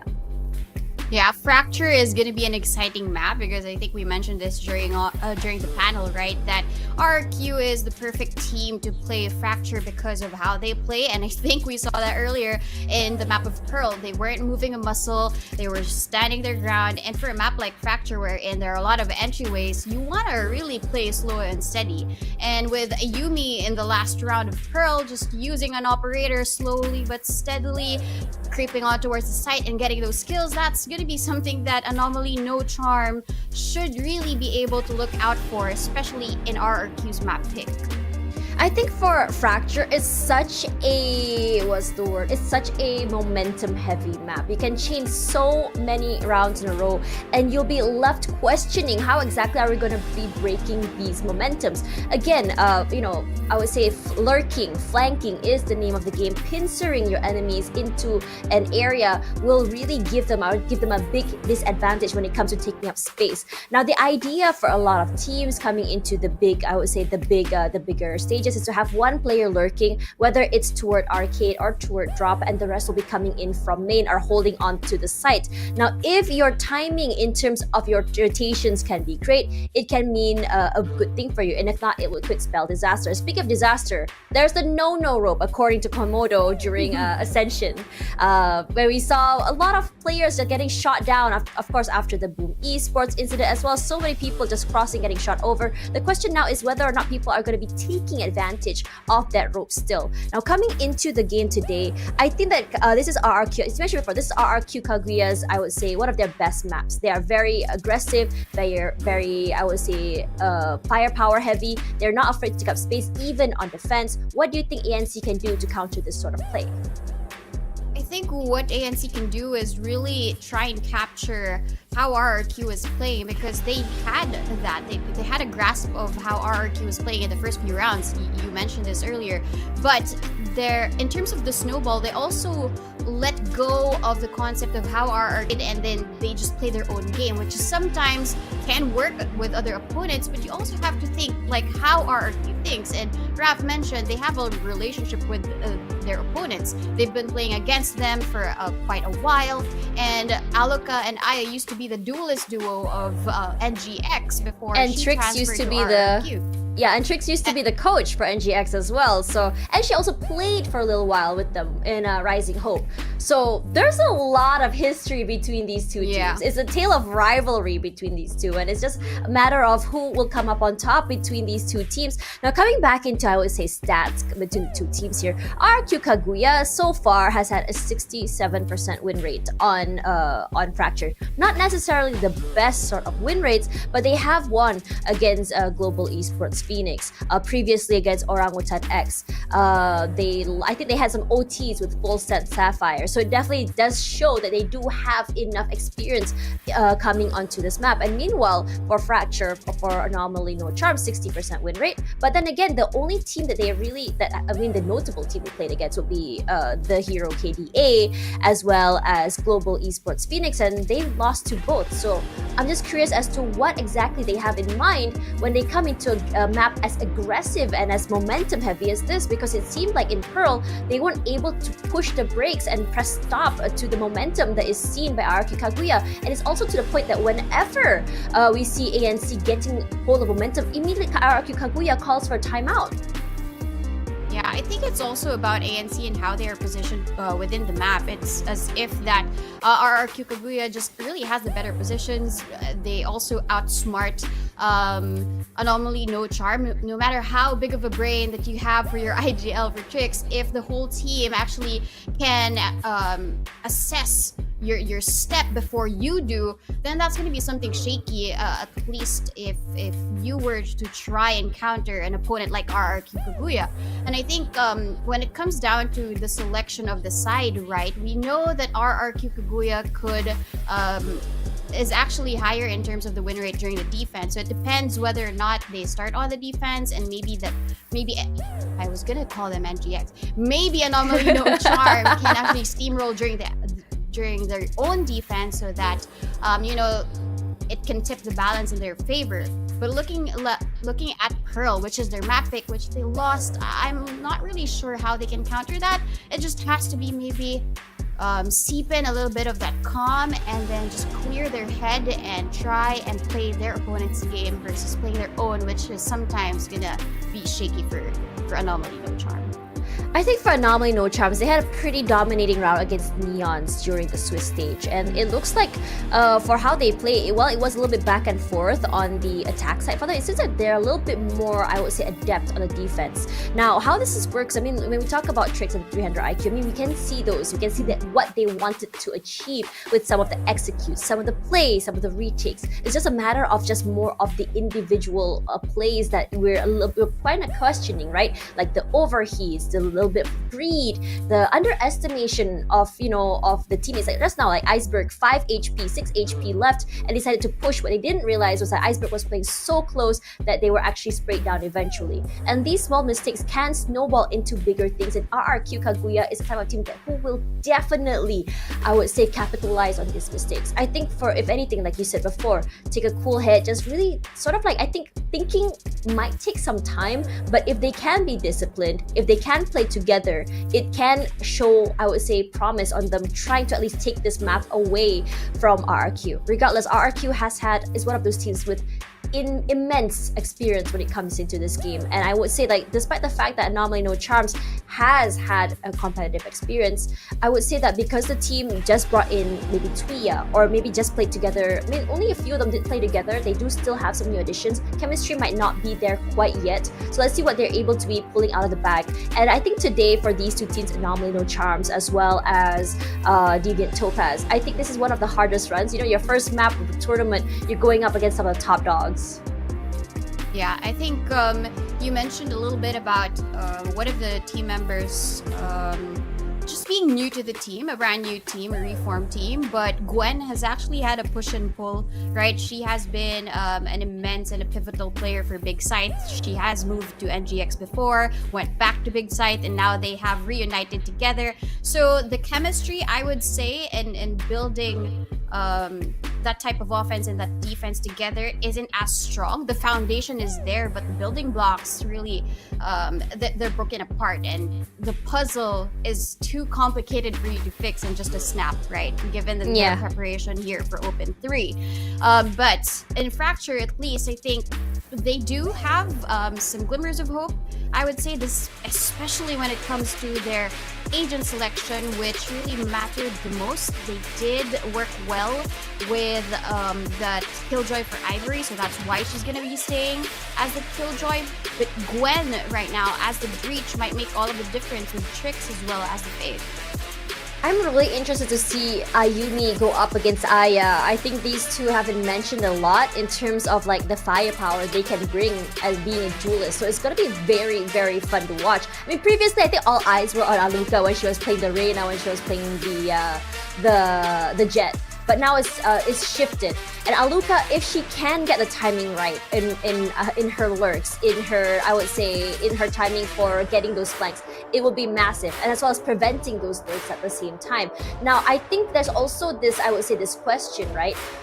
Iceberg running that Breach alongside Baby Gwen, who will be the better Breach, whose timing will be better, and then what will be the answers? Because on top of the Breach ultimate, the Rolling Thunder, you'll also have the Nightfall from Tricks as well. So it can be very, very, I would say, interesting to see how exactly Arcaglia can stop this very aggressive sort of pushes onto the site.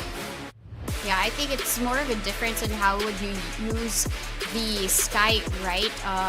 The Sky has a lot of opportunities here in the map of Fracture. You can fake out the doors to open and just, bait out information and then not commit to anything else, because that guiding light actually refreshes. So I'm interested to see how they will be able to counter that, given that RRQ Kagura already has the lead. Will Anomaly No Charm us, or will remain as an anomaly? Well, that's the question. We're gonna toss it up to our casters, Zach and Raf. On to you guys. I don't really know if they're gonna be an anomaly, but I do think that they have a lot of charm. You know, that first game that we saw between them on Pearl, it was their mapping. They had these moments where they could really pull together some amazing rounds, but overall, RRQ, they were just a little bit stronger on that particular map. And now we're heading into RRQ's map. I have a lot of expectations for Fracture in particular. I really like how RRQ play around the map and focus on that orb collection. But Raph, what are your thoughts? Oh yeah, I mean, you talked about the orb collection, and I just feel like Fracture as a map is just so compatible with RRQ's playstyle, where it's super set play heavy. There's a lot of quick bursts, and while they make ANC wait in anticipation, they're also creating so many passive threats, right? Because they're also quite active as a team. Meanwhile, on the side of ANC, they have been sticking to their pace. They have been going the very slow and very steady way of acclimating themselves to the game. But again, just the rounds that RQ can pile on is just so much to handle sometimes.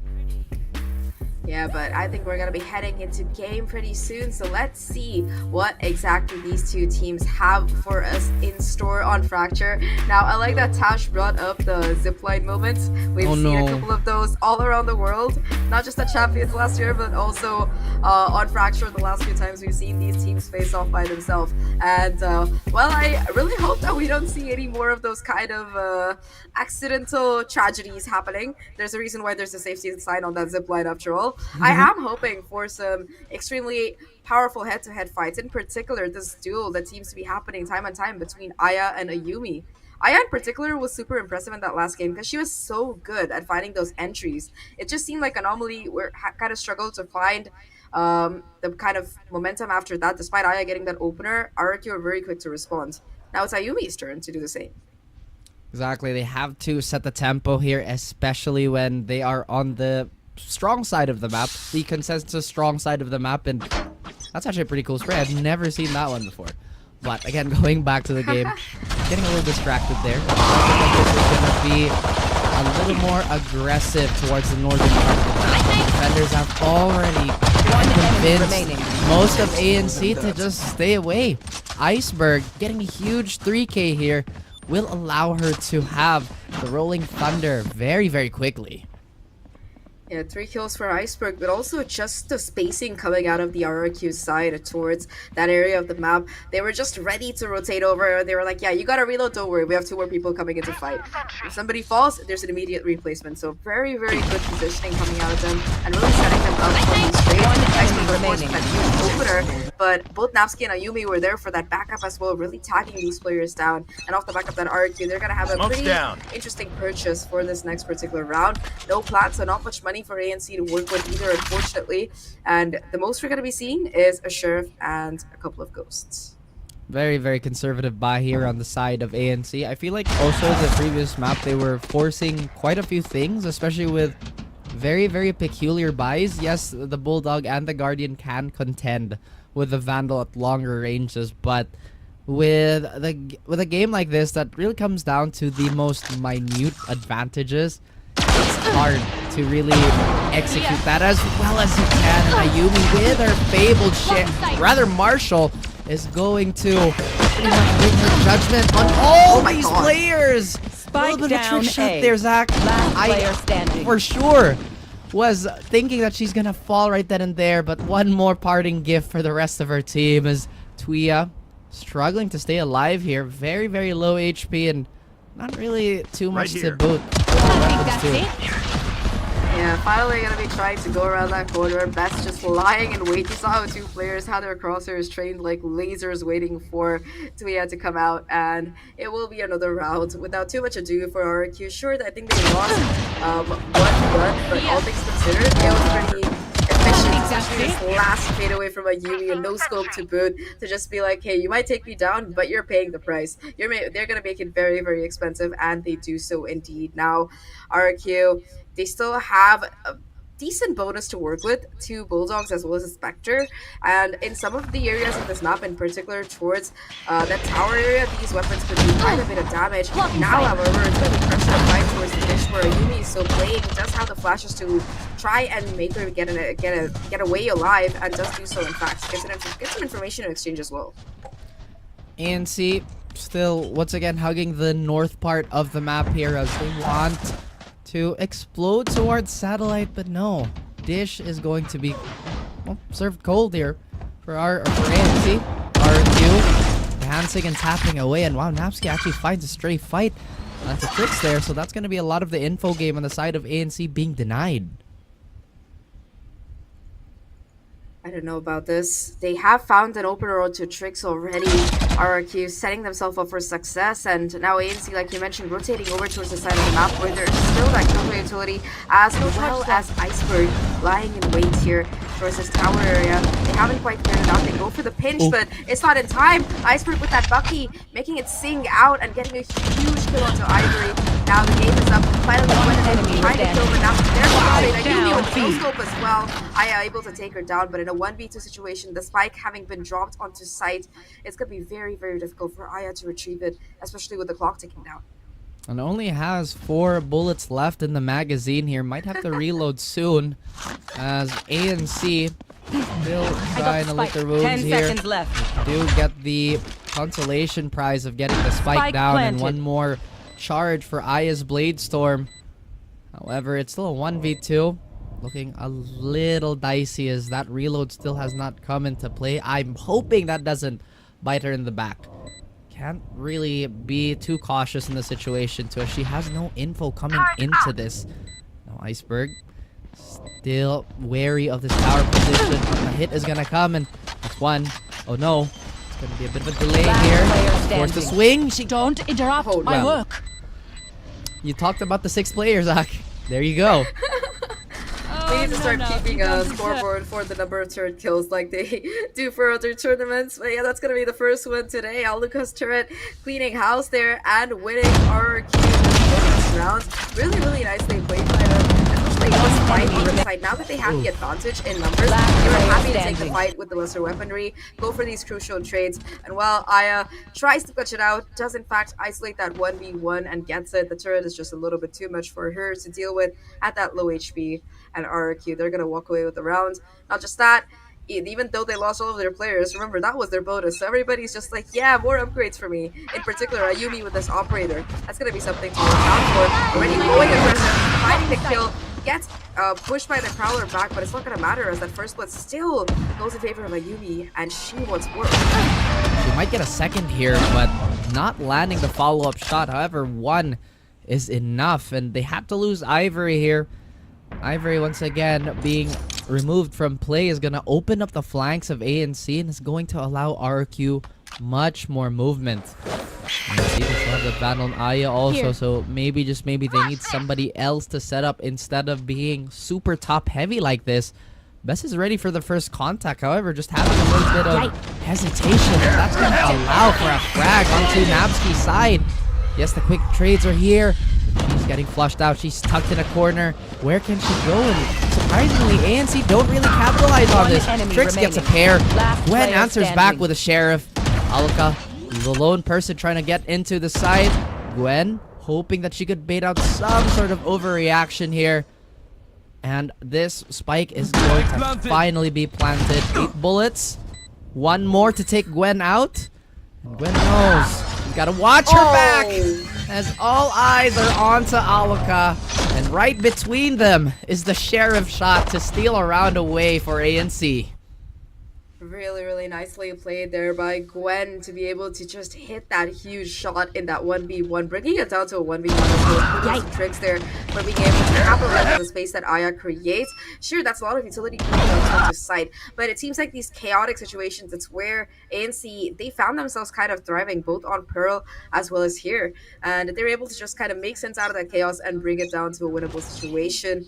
Off the back of that round, RQ as well as Anomaly, they both still have their economy. And it seems like RQ, they want to fight right off the bat here. Really kind of ready to go. Will be aggressive along with that orbital strike, and that combination, it finds 2 kills already. Devastating. It appears you've stolen a round away from us. However, this combo will knock the wind out of your sails, says RQ. We and Ivory still have spike control here, Zach, but again with just the unfortunate events preceding what we're looking at now. ANC, they might just have to save this. Their economy, I think, is just barely enough to have another gun round, but again, they can't afford to let that crumble into oblivion like the last map. Placing Maybe swarm holding grenade. on for a shoulder here with Ivory. Last player He'll standing. get the cleanup. Me no Nearly choice, gets a kid. spray control. But Nabsky is here to be as reliable as she always been. It's kind of funny. Navsky started off as, I believe, the manager of Alter Ego and ended up joining them on the team. So here's a tip. If you want to go pro in your career, join as a team's manager. No, I'm kidding. That's not how it works. But That's yes. That's you didn't hear it from me. You didn't hear it from me. I didn't say anything. So, jokes apart though, I think for RRQ, that's a round that they really needed to kind of feel themselves again. Really nice combination of utility coming out of Navsky and Iceberg, and of course, the swing through from Aluka to follow up and find a third kill on the round. Get out of my way! Stops AMC in their tracks, and RRQ, they're still looking to get aggressive. Now, off the back of that concussion, you can see Aya trying to make some space and go forward. Misses a couple of those knives, and it's going to be much more difficult. Now you see AMC sweeping through on either side the best. She's going to be the one to take the fight to them along with Napster. 2 kills already towards main. And once again, ANC, they have nowhere to go.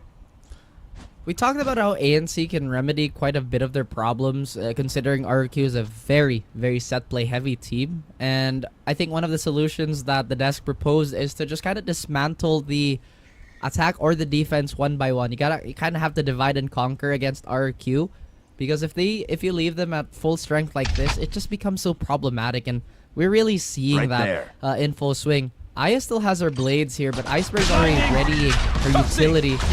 If ever there may be a few players straying to the way of the tower, it could be a bit of a problem. Now Iceberg absolutely sinking any semblance of resistance on the side of ANC. And there you go, the cleanup is there. I at least denying that flawless with that right click, but overall, for an eco round, it could have been Okay. just a bit better. But Yeah. yeah, the nice thing is they have money again, they have those crucial ultimates, they could make this a round for their own with the potential that's in their pockets. However, RQ, apart from that one round where we saw that amazing combination of utility coming out, so far they've just been taking these gunfights head to head. Every round, you can see that they're pushing out on a different part of the map and they're being rewarded for their efforts, right?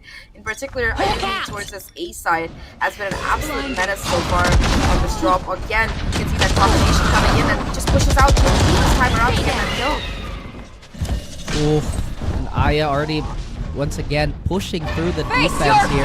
Maybe a tempo change is what they needed. Bess is gonna be discovered, but without sound, she still finds tricks. And see, they've leveled the playing field here. Iceberg and Ayumi, they are pretty much tasked with very, very difficult challenge ahead of them. Ayumi's gonna push through the smoke, trying to find something off tempo, but beautiful anticipation on the side of ANC here, as they still try to hold on. All eyes are trained towards A main. Molly is going to run out soon, but not before this smoke is going to reveal their position. Tuya is going to be the first to see it. That is going to divide them just a little bit, but Iceberg! What is that? Ice cold, but still bringing the heat to take and steal another round against ANC. I thought ANC had that, but my. I thought they had it too. It was a 2v3 and they had the time, they had the positioning, but Iceberg for 3-2 with the aftershock. I think they weren't expecting it to. Maybe it was just a little bit of a miscalculation, but either way, Iceberg makes it work out perfectly and just gets the clutch for the side of RRQ. 6-1 right now. Momentum swinging firmly in their favor. They have that rolling thunder again after that particular round, and the lockdown as well for Aluka. Ayumi once again with the operator in hand. All the cards seem to be in their particular pockets right now, and Anomaly, no charm. This is going to be the last time they can really buy up. They're putting everything they have into this particular round, so it's kind of a do or die situation. Otherwise, RRQ, they're just going to be too far ahead. As you mentioned, the cards are in play, but have ANC been dealt a dead man's hand, and have RQ used up all their aces? As ANC, they're still trying to mount a comeback here. You've mentioned their margin for error is just slowly dwindling. They do have that rolling thunder and that lockdown towards them. Looks like they're gonna try and get full contact here. Tuya does finally get Best, and saving her teammate. Nabsky very, very low on health already. And Tuya, the rest of ANC cleaning up sight. RQ forced back just a tiny bit. Quite a few heroics have been displayed by Iceberg here. Can she replicate that? Trix could be caught off guard, and Iceberg sees her eye to eye before putting one between her eyes. Ivory setting up the lockdown here, but a symphony of ultimates as Nabsky's gonna run right through him. ANC again against Iceberg, this time with a lot less time and a lot more cushion. So this just could be the round where they finally slay Iceberg and get vengeance for that clutch. And it looks like they're not risking anything whatsoever, Zach. Yeah, fool me one shame, what you fooling one shame on me, and Iceberg just running into sight, possibly hoping to die to that spike, and maybe get a kill or two in the process. But yeah, it's gotta be another round for ANC. Sure, they invested quite a bit in it, but overall, really cleanly played for them, especially with that Rolling Thunder and lockdown combination. It looks very rough, but Aya found the timing, took down Nabsky there, and after that, it was just easy sailing coming out of this particular team. You also saw the orbital strike come out from Anomaly No Charm to deny the usefulness. So they did invest every single ult they had, but at least they walk away with a round in exchange. So it could be worse. They're going to be able to build up a little bit of cushion on their economy as well, with 3 of their players remaining alive. But for the side of RQ, they still have enough in the bank for that operator. That they do, and they choose to invest onto Ayumi here, which is always providing returns. Yet again, we see RQ leaving pretty much the northern side of the map, letting ANC go about as they please, but Ayumi anticipating the lurk here. Ivory may be at the wrong end of this lurk yet again, but she's feeling, again, a little bit of danger here. Ayumi, who is gonna run into who first with the gun? The barrel, it sticks out! And Ivory has been discovered. Oh no, indeed. Yet another plan potentially soiled by RQ. And with that Killjoy, with that lurk player going down, there's so much potential of a reverse push coming in, so they have to make their way onto the side, but Aluka sitting pretty in that tower with the judge. It's just gonna be too much for these players of ANC to deal with. Iceberg sweeping in for the cleanup to find those last couple of kills. Will get RRQ to 7. Just the pressure that RRQ are applying, not just on the map, but also with regards to time. It's really nice the way they're cycling their utility to deny those pushes coming in, and just the positioning that they have with each other. Phenomenal. Often you do see, especially in the tower area, a player just kind of left alone as a sentry kind of play. And the thing is that before going down, they always find a kill or two, if at all they do go down. So it's the same kind of tactic that we saw on that previous map of Pearl on that B side, with Best just playing that anchor position. So they really excel at it. The shuffle has definitely been going in the favor of RQ, but I cannot believe that shot didn't hit. And I can't believe those blades missed. But remember, sometimes you can't sacrifice power for precision, so bring out that shorty and get that freebie.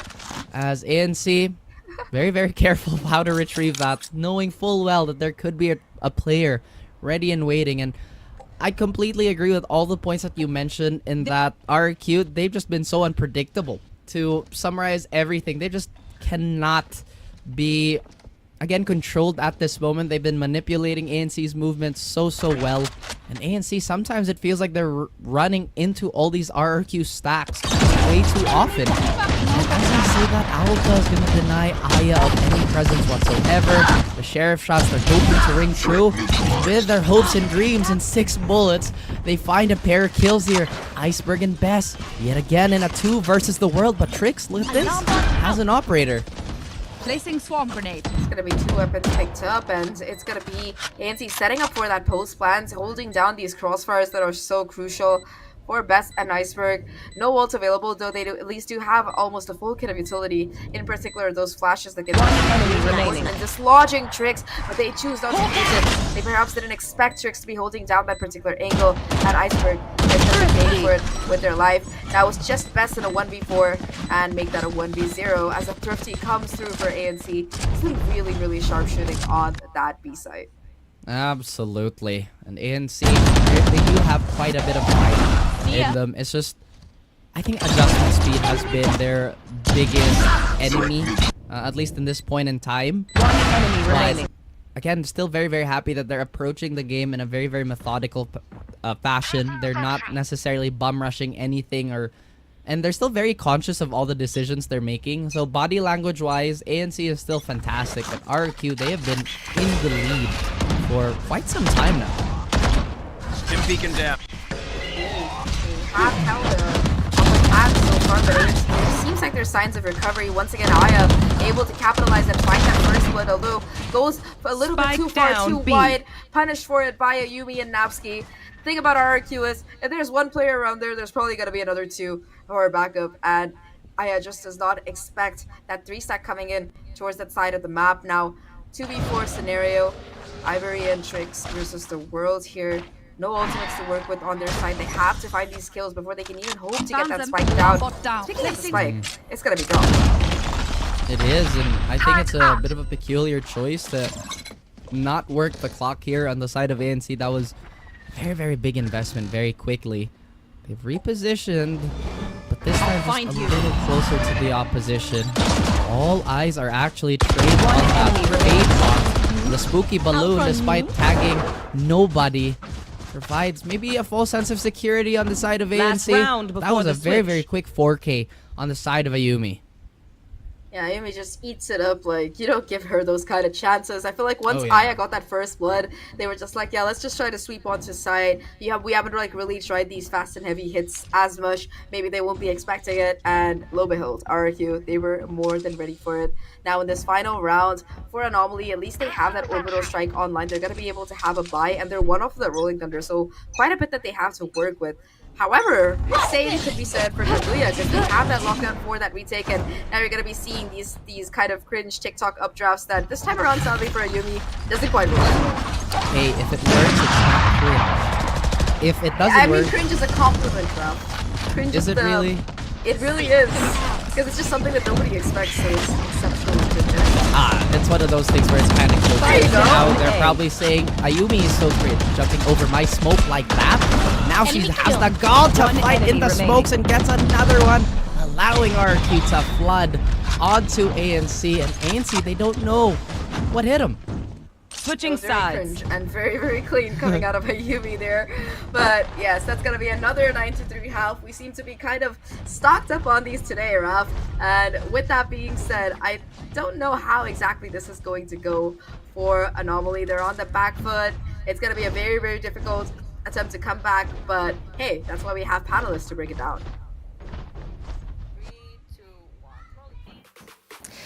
What a first half and a 9-3 once again for the fourth time tonight. I cannot remember already. Yeah, it's been quite a few tonight. And coming through here, we are just seeing RRQ purely dominate Fracture. And in like RRQ form, this suits their playstyle, aggression, playing in together. And Ayumi with either a Marshall or even an Op, she denies space and take you out of the map itself. We saw a really insane trick shot, but let's talk a little bit about what we saw during the game.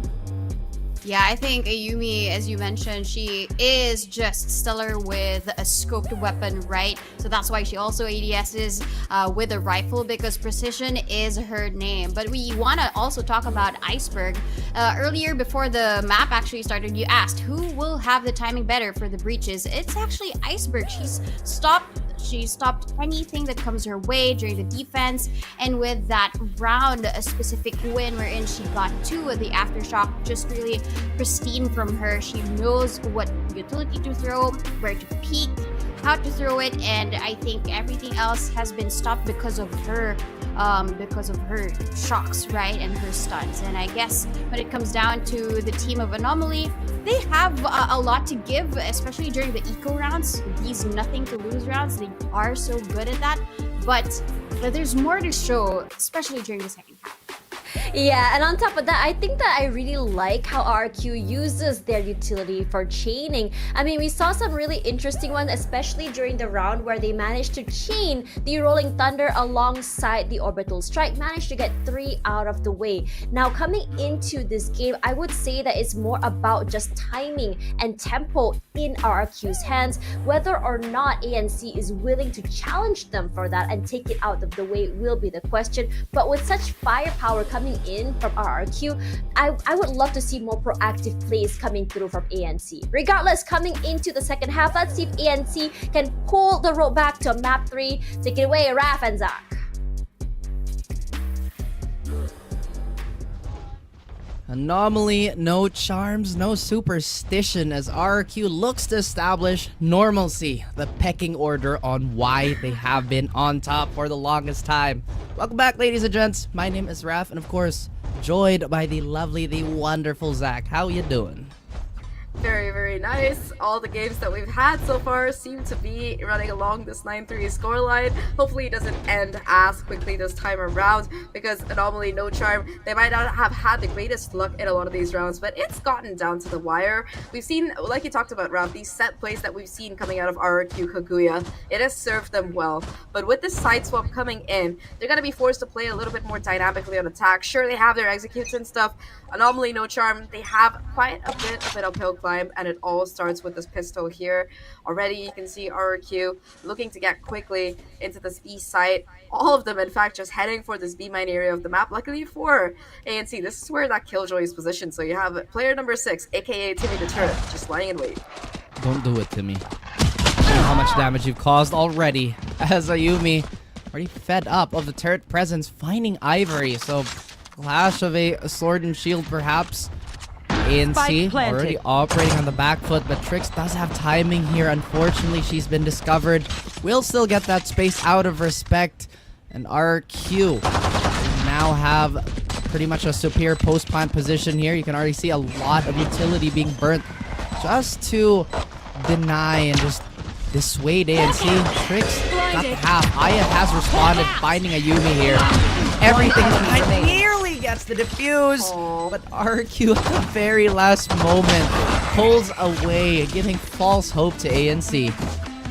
Yeah, that was some really, really nice post plan coming out of RRQ. In particular, Napsky with the molly as well as the sprays. There was a lot of smoke being committed. ANC, they immediately get half to stick through, but the combination of the nano swarms, you know, the aftershock, the molly from the brimstone, it's just a little bit too much to deal with, especially when you have 5 pistols spraying at you as well in the process. So, nice attempt by AMC for that pro stone fake moment, but RRQ, they've been around the block. They've pulled off a couple of those themselves, so they're not going to let it happen under their nose, not if they can help it.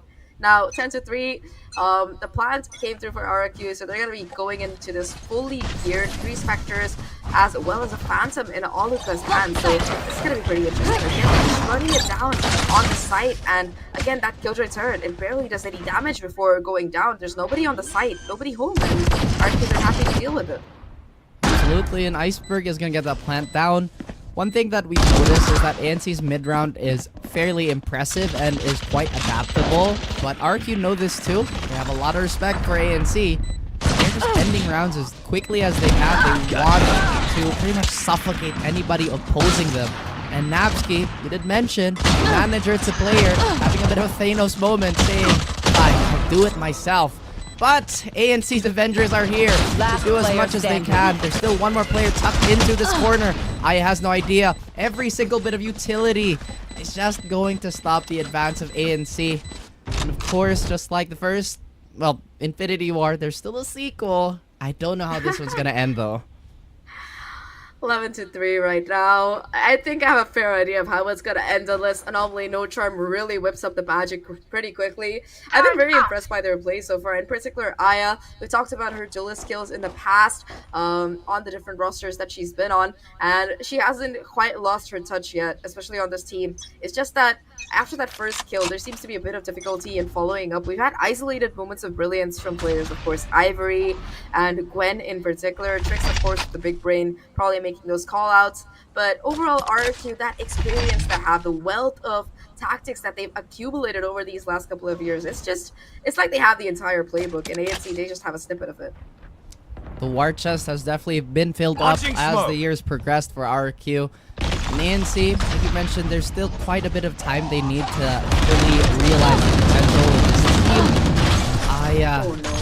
Oh no, indeed. That is really one of the least fun ways to die in Valorant, honestly. Well, if I step left, I'm gonna die. If I stay right, I am gonna die. I guess the verdict here is to suffer as Deviant eases the pain. And RRQ, Blink and you'll miss it. Tuya showing her Placing capability swamp of grenade. still being a star Swamp here. grenade out. Nancy, they found yet another slither of hope. 11-3, and Tuya goes huge there to be able to find that triple kill spray down towards main. That also gives them control over the spike. So these two remaining 30 players seconds left. have to really One try to enemy figure out remaining. angles here. ANC Tricks as well finds the timing, takes down Best, and it will just leave Recalling my bot. Aluka in a 1v4.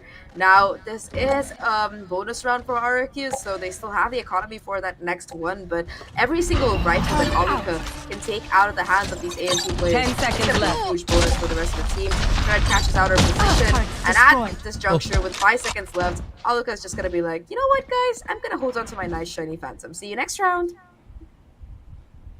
Maybe not related to the game, but I wonder how Aluka gets such a clean bun on her head. I can't do it. My hair just gets so messy. She has nicer hair. Absolutely. And, well, 30 this seconds fight left. we thought, right? One Just enemy pretty remaining. chaotic round in general. I thought RQ had pretty much a leg up in that early engagement, but hey, that's the beauty of pretty much game changers in Valorant, right? You will never know what's just around the corner. As ANC, we talked about the second win that they've gone for themselves, hoping to keep this map alive. And they found a lifeline after that particular round. Off the back of it, they found confidence. Ion to Tuya both going for the swing. They get a little bit too Ayumi is there for that immediate punish. Ivory takes out Ayumi finally, but again, players player are standing. outside. They're just so good at their training and hiding these skills. Aluka as well sweeps through, gets the last one, and Napski is there for the cleanup. They might have lost control of this Match fight, point. but they still take down everybody surrounding it, and that will give RQ match and series points. 12-4, one away from moving on in their upper bracket and moving on towards a place at Elite. My goodness. Again, Elite, not too far off either. So these rounds, they really do have so much bearing for them. Aya and Tuya, they do have some massive ults available to them. But RQ, I can feel like they can smell blood in the water here. The judge is here. And we talked about how RQ wants to nullify ANC's ability to adjust mid-round. So they might just go for a massive hit. Majority of RQ, they're going to try and avoid that aggressive defense. And it seems they've already found their way towards B here. You see? Very patient. Waiting for that sound cue so that the orbital can go down. There. Nope. Oh, there it is. A little bit late. They do manage to delay that. I can't believe Trick still gets that too. Aluka though, immediately there for the frag. Now timing for his two of her own. Ayumi with the Blade Storm will be the Oh. final nail in the coffin as RRQ, they hit their shots with precision, they find their executes, and they take the map victory 13-4. Absolutely lovely work coming out of the squad here. This is what you expected to see, Brav. And while ANC, they did have their moments, they pulled across some good plays, they still have a long way to go to be up in that upper echelon, which RRQ has year and year again cemented themselves in. Absolutely, and again, just a little bit of a lore drop for some of our viewers there. I think Aluka still owes me and Taylor some tacos. She promised. I remember from last open. So, there you go, guys. Again, it's Me been too, a Aluka. very... Me too.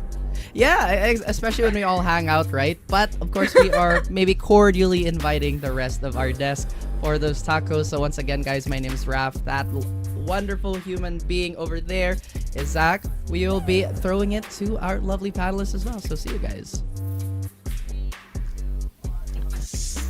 Another dominant match here for today as we saw RRQ take and sweep the map away from ANC. While we did see ANC second half started to show signs of life, perhaps it was a little bit too late.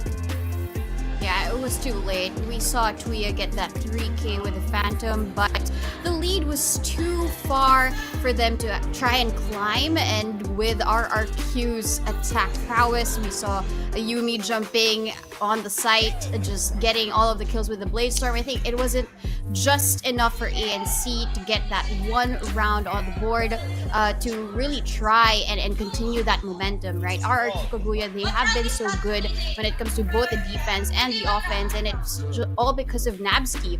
We saw that during the first half with the combination of the breach utility and as well as her orbital strike. She has really gotten those 2 kills, and probably that has been like a dampener for the team of ANC. But I do have to give it to Ayumi too. Earlier in Pearl, it was Bess who did really shine, but she did shine here as well in the map of Fracture. I think it's about like for RRQ, Bess is more about enabling her teammates. The flashes that she's put in alongside the information that she gave a lot of value coming into in the defensive round. Now for attack, I think what's really interesting is how exactly they decide to take a site. It's a 2-3 sort of comp coming around, 2 coming from main, 3 coming from arcade, and it really just, I would say, thins down ANC and this allowing them to play together. On top of that, the amount of chaos that comes through gives them so much space to work with to get onto the site, to get those picks, and it really catches ANC off guard. Granted, ANC, like say Trix, is able to still spray through the smokes to get those picks, but it doesn't really stop our RQ since their mind is more toward the prize here, which is the end goal. Not having advantages means that they're just going to keep doing what they're doing and being sure to be extra vigilant about their surroundings. In a lot of situations as well, the speed that RRQ puts in terms of firepower, in terms of the speed and momentum, really catches ANC off guard. They're not able to respond or answer, and sometimes they don't necessarily expect Ayumi just updraft out of nowhere. And the updraft that was pointed out by, I believe it was Zahk during I think toward the last half just now, it just gave a lot of value to them, because the updraft, while it didn't get or see anyone up there, it did give them information that no one is coming in toward that area. They must be on the other side. Regardless, I really gotta give it to RRQ on how exactly they play and how exactly what exactly they do or react to the information that they were able to collect. Yeah, I think the reaction also comes from Nabsky. They only had 1 controller, and with the Brim smoke solely being 3, you really have to be wise when it comes to placing it on towards the map. And what they did was they just really laid on the red carpet for Team Anomaly No Charm to walk through. But when it came down to the tempo and the timing, as you mentioned, they just really struck on towards that site and really created more of that quote-unquote anomaly in that retake. I really loved how they played all of the retakes. It was clean. It was very clear what they really wanted to do. The intention was there, and that's why RRQ, at least from last year, they were the team to beat, and they're showing us that again. Yeah, they are definitely coming back as well. And I have to say that for RRQ, individually, while they are very, very impressive, together they're even better. The amount of chemistry and movement that we see from them has been pretty phenomenal, in my opinion. And given the fact of how exactly they play each round is also something that I really want to talk about, because how they held an area for a site, if say that they're playing post-plant, is that you have Aluka maybe, or even defense, or Aluka will be inside of the tower, and that's her only job, is to make sure that no one breaches tower. And it's a lot of trust to her teammates as well. And what better way for us to find out more than to talk to the team themselves. Bess is on the line, and I'm really excited to talk to her. If she's going to be there, yes, she is going to be there. Let's go see her. Hello, Bess! Oh Hello. my gosh, for some reason I thought Bess would be a lot taller. But wow, it's nice to finally see you in person, Bess. So coming into the game today, I have so many questions to ask you. Let's talk a little bit about your performance on Astra in Pearl. What was your mindset when you were able to, hold the site and get maybe 3 to 4 frags in a row? Cause I saw the Viper wall and I knew it was like an off angle for me, so I kind of just took advantage of that.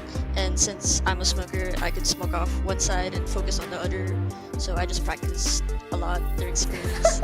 And yeah. Who is that? It's Aluka. Aluka, come here!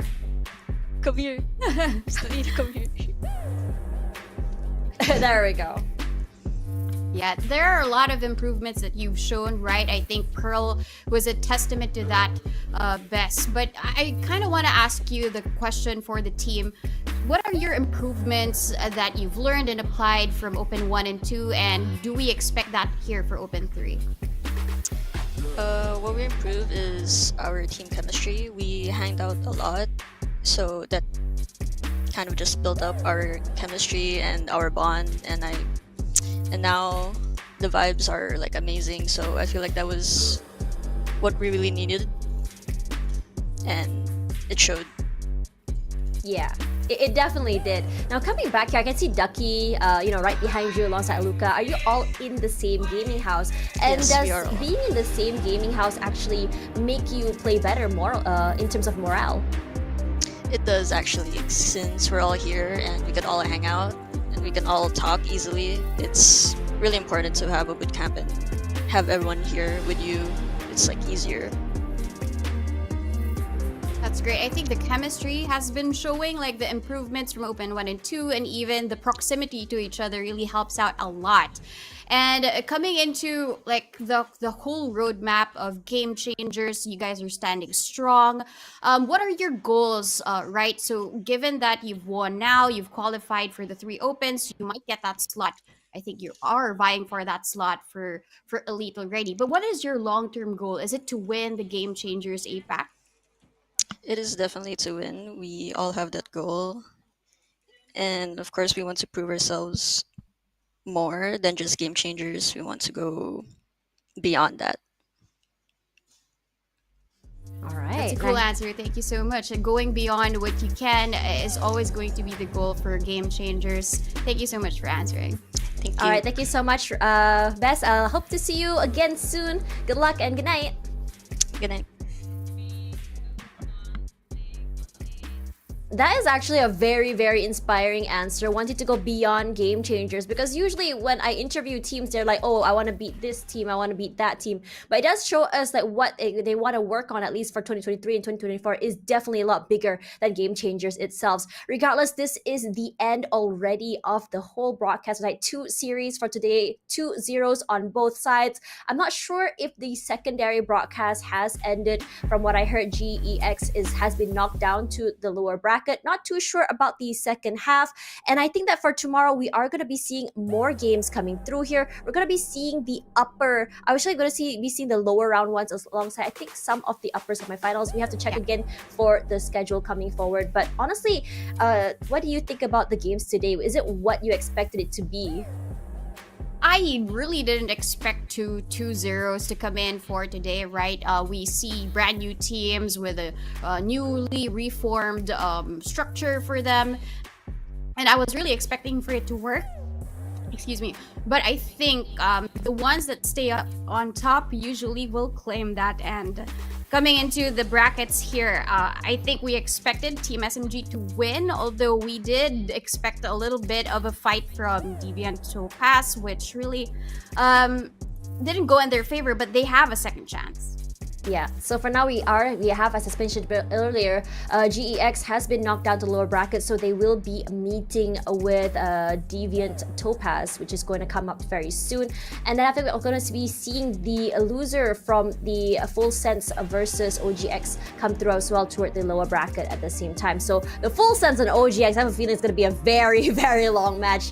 These two have a lot of history going up together, but honestly, NWJ and SMG, it's gonna be a banger. Yeah, I think this is gonna be a banger, especially that NWJ, when it comes to Scythe, right? They have all of the perfect ingredients to create a dish. It's more of how do they find it? How do they know what the best recipe is to success to try and beat Team SMG? They might be the first one to try and knock them down in a series. We'll have to check for tomorrow. Yeah, that's right. First week of tomorrow, these are the games that we'll be seeing tomorrow. NWJ versus SMG on the first match, our first series for the day, followed by ANC versus TBD. As we can clearly see that the sub-stream, or at least the secondary game, is still going on. So it's gonna be very fun for me. Just tune in before we go to bed tonight. Regardless, as we end the night tonight, thank you guys so much for spending time and watching the VCT Game Changers APAC. We need all of your support, especially for this platform, as we want to grow and give more space to the girls as well as the other minorities. Regardless, Tashbunny here alongside Donut. We were your analysts for today, and hopefully we'll see you guys again soon. Good night, everyone, and see you guys tomorrow.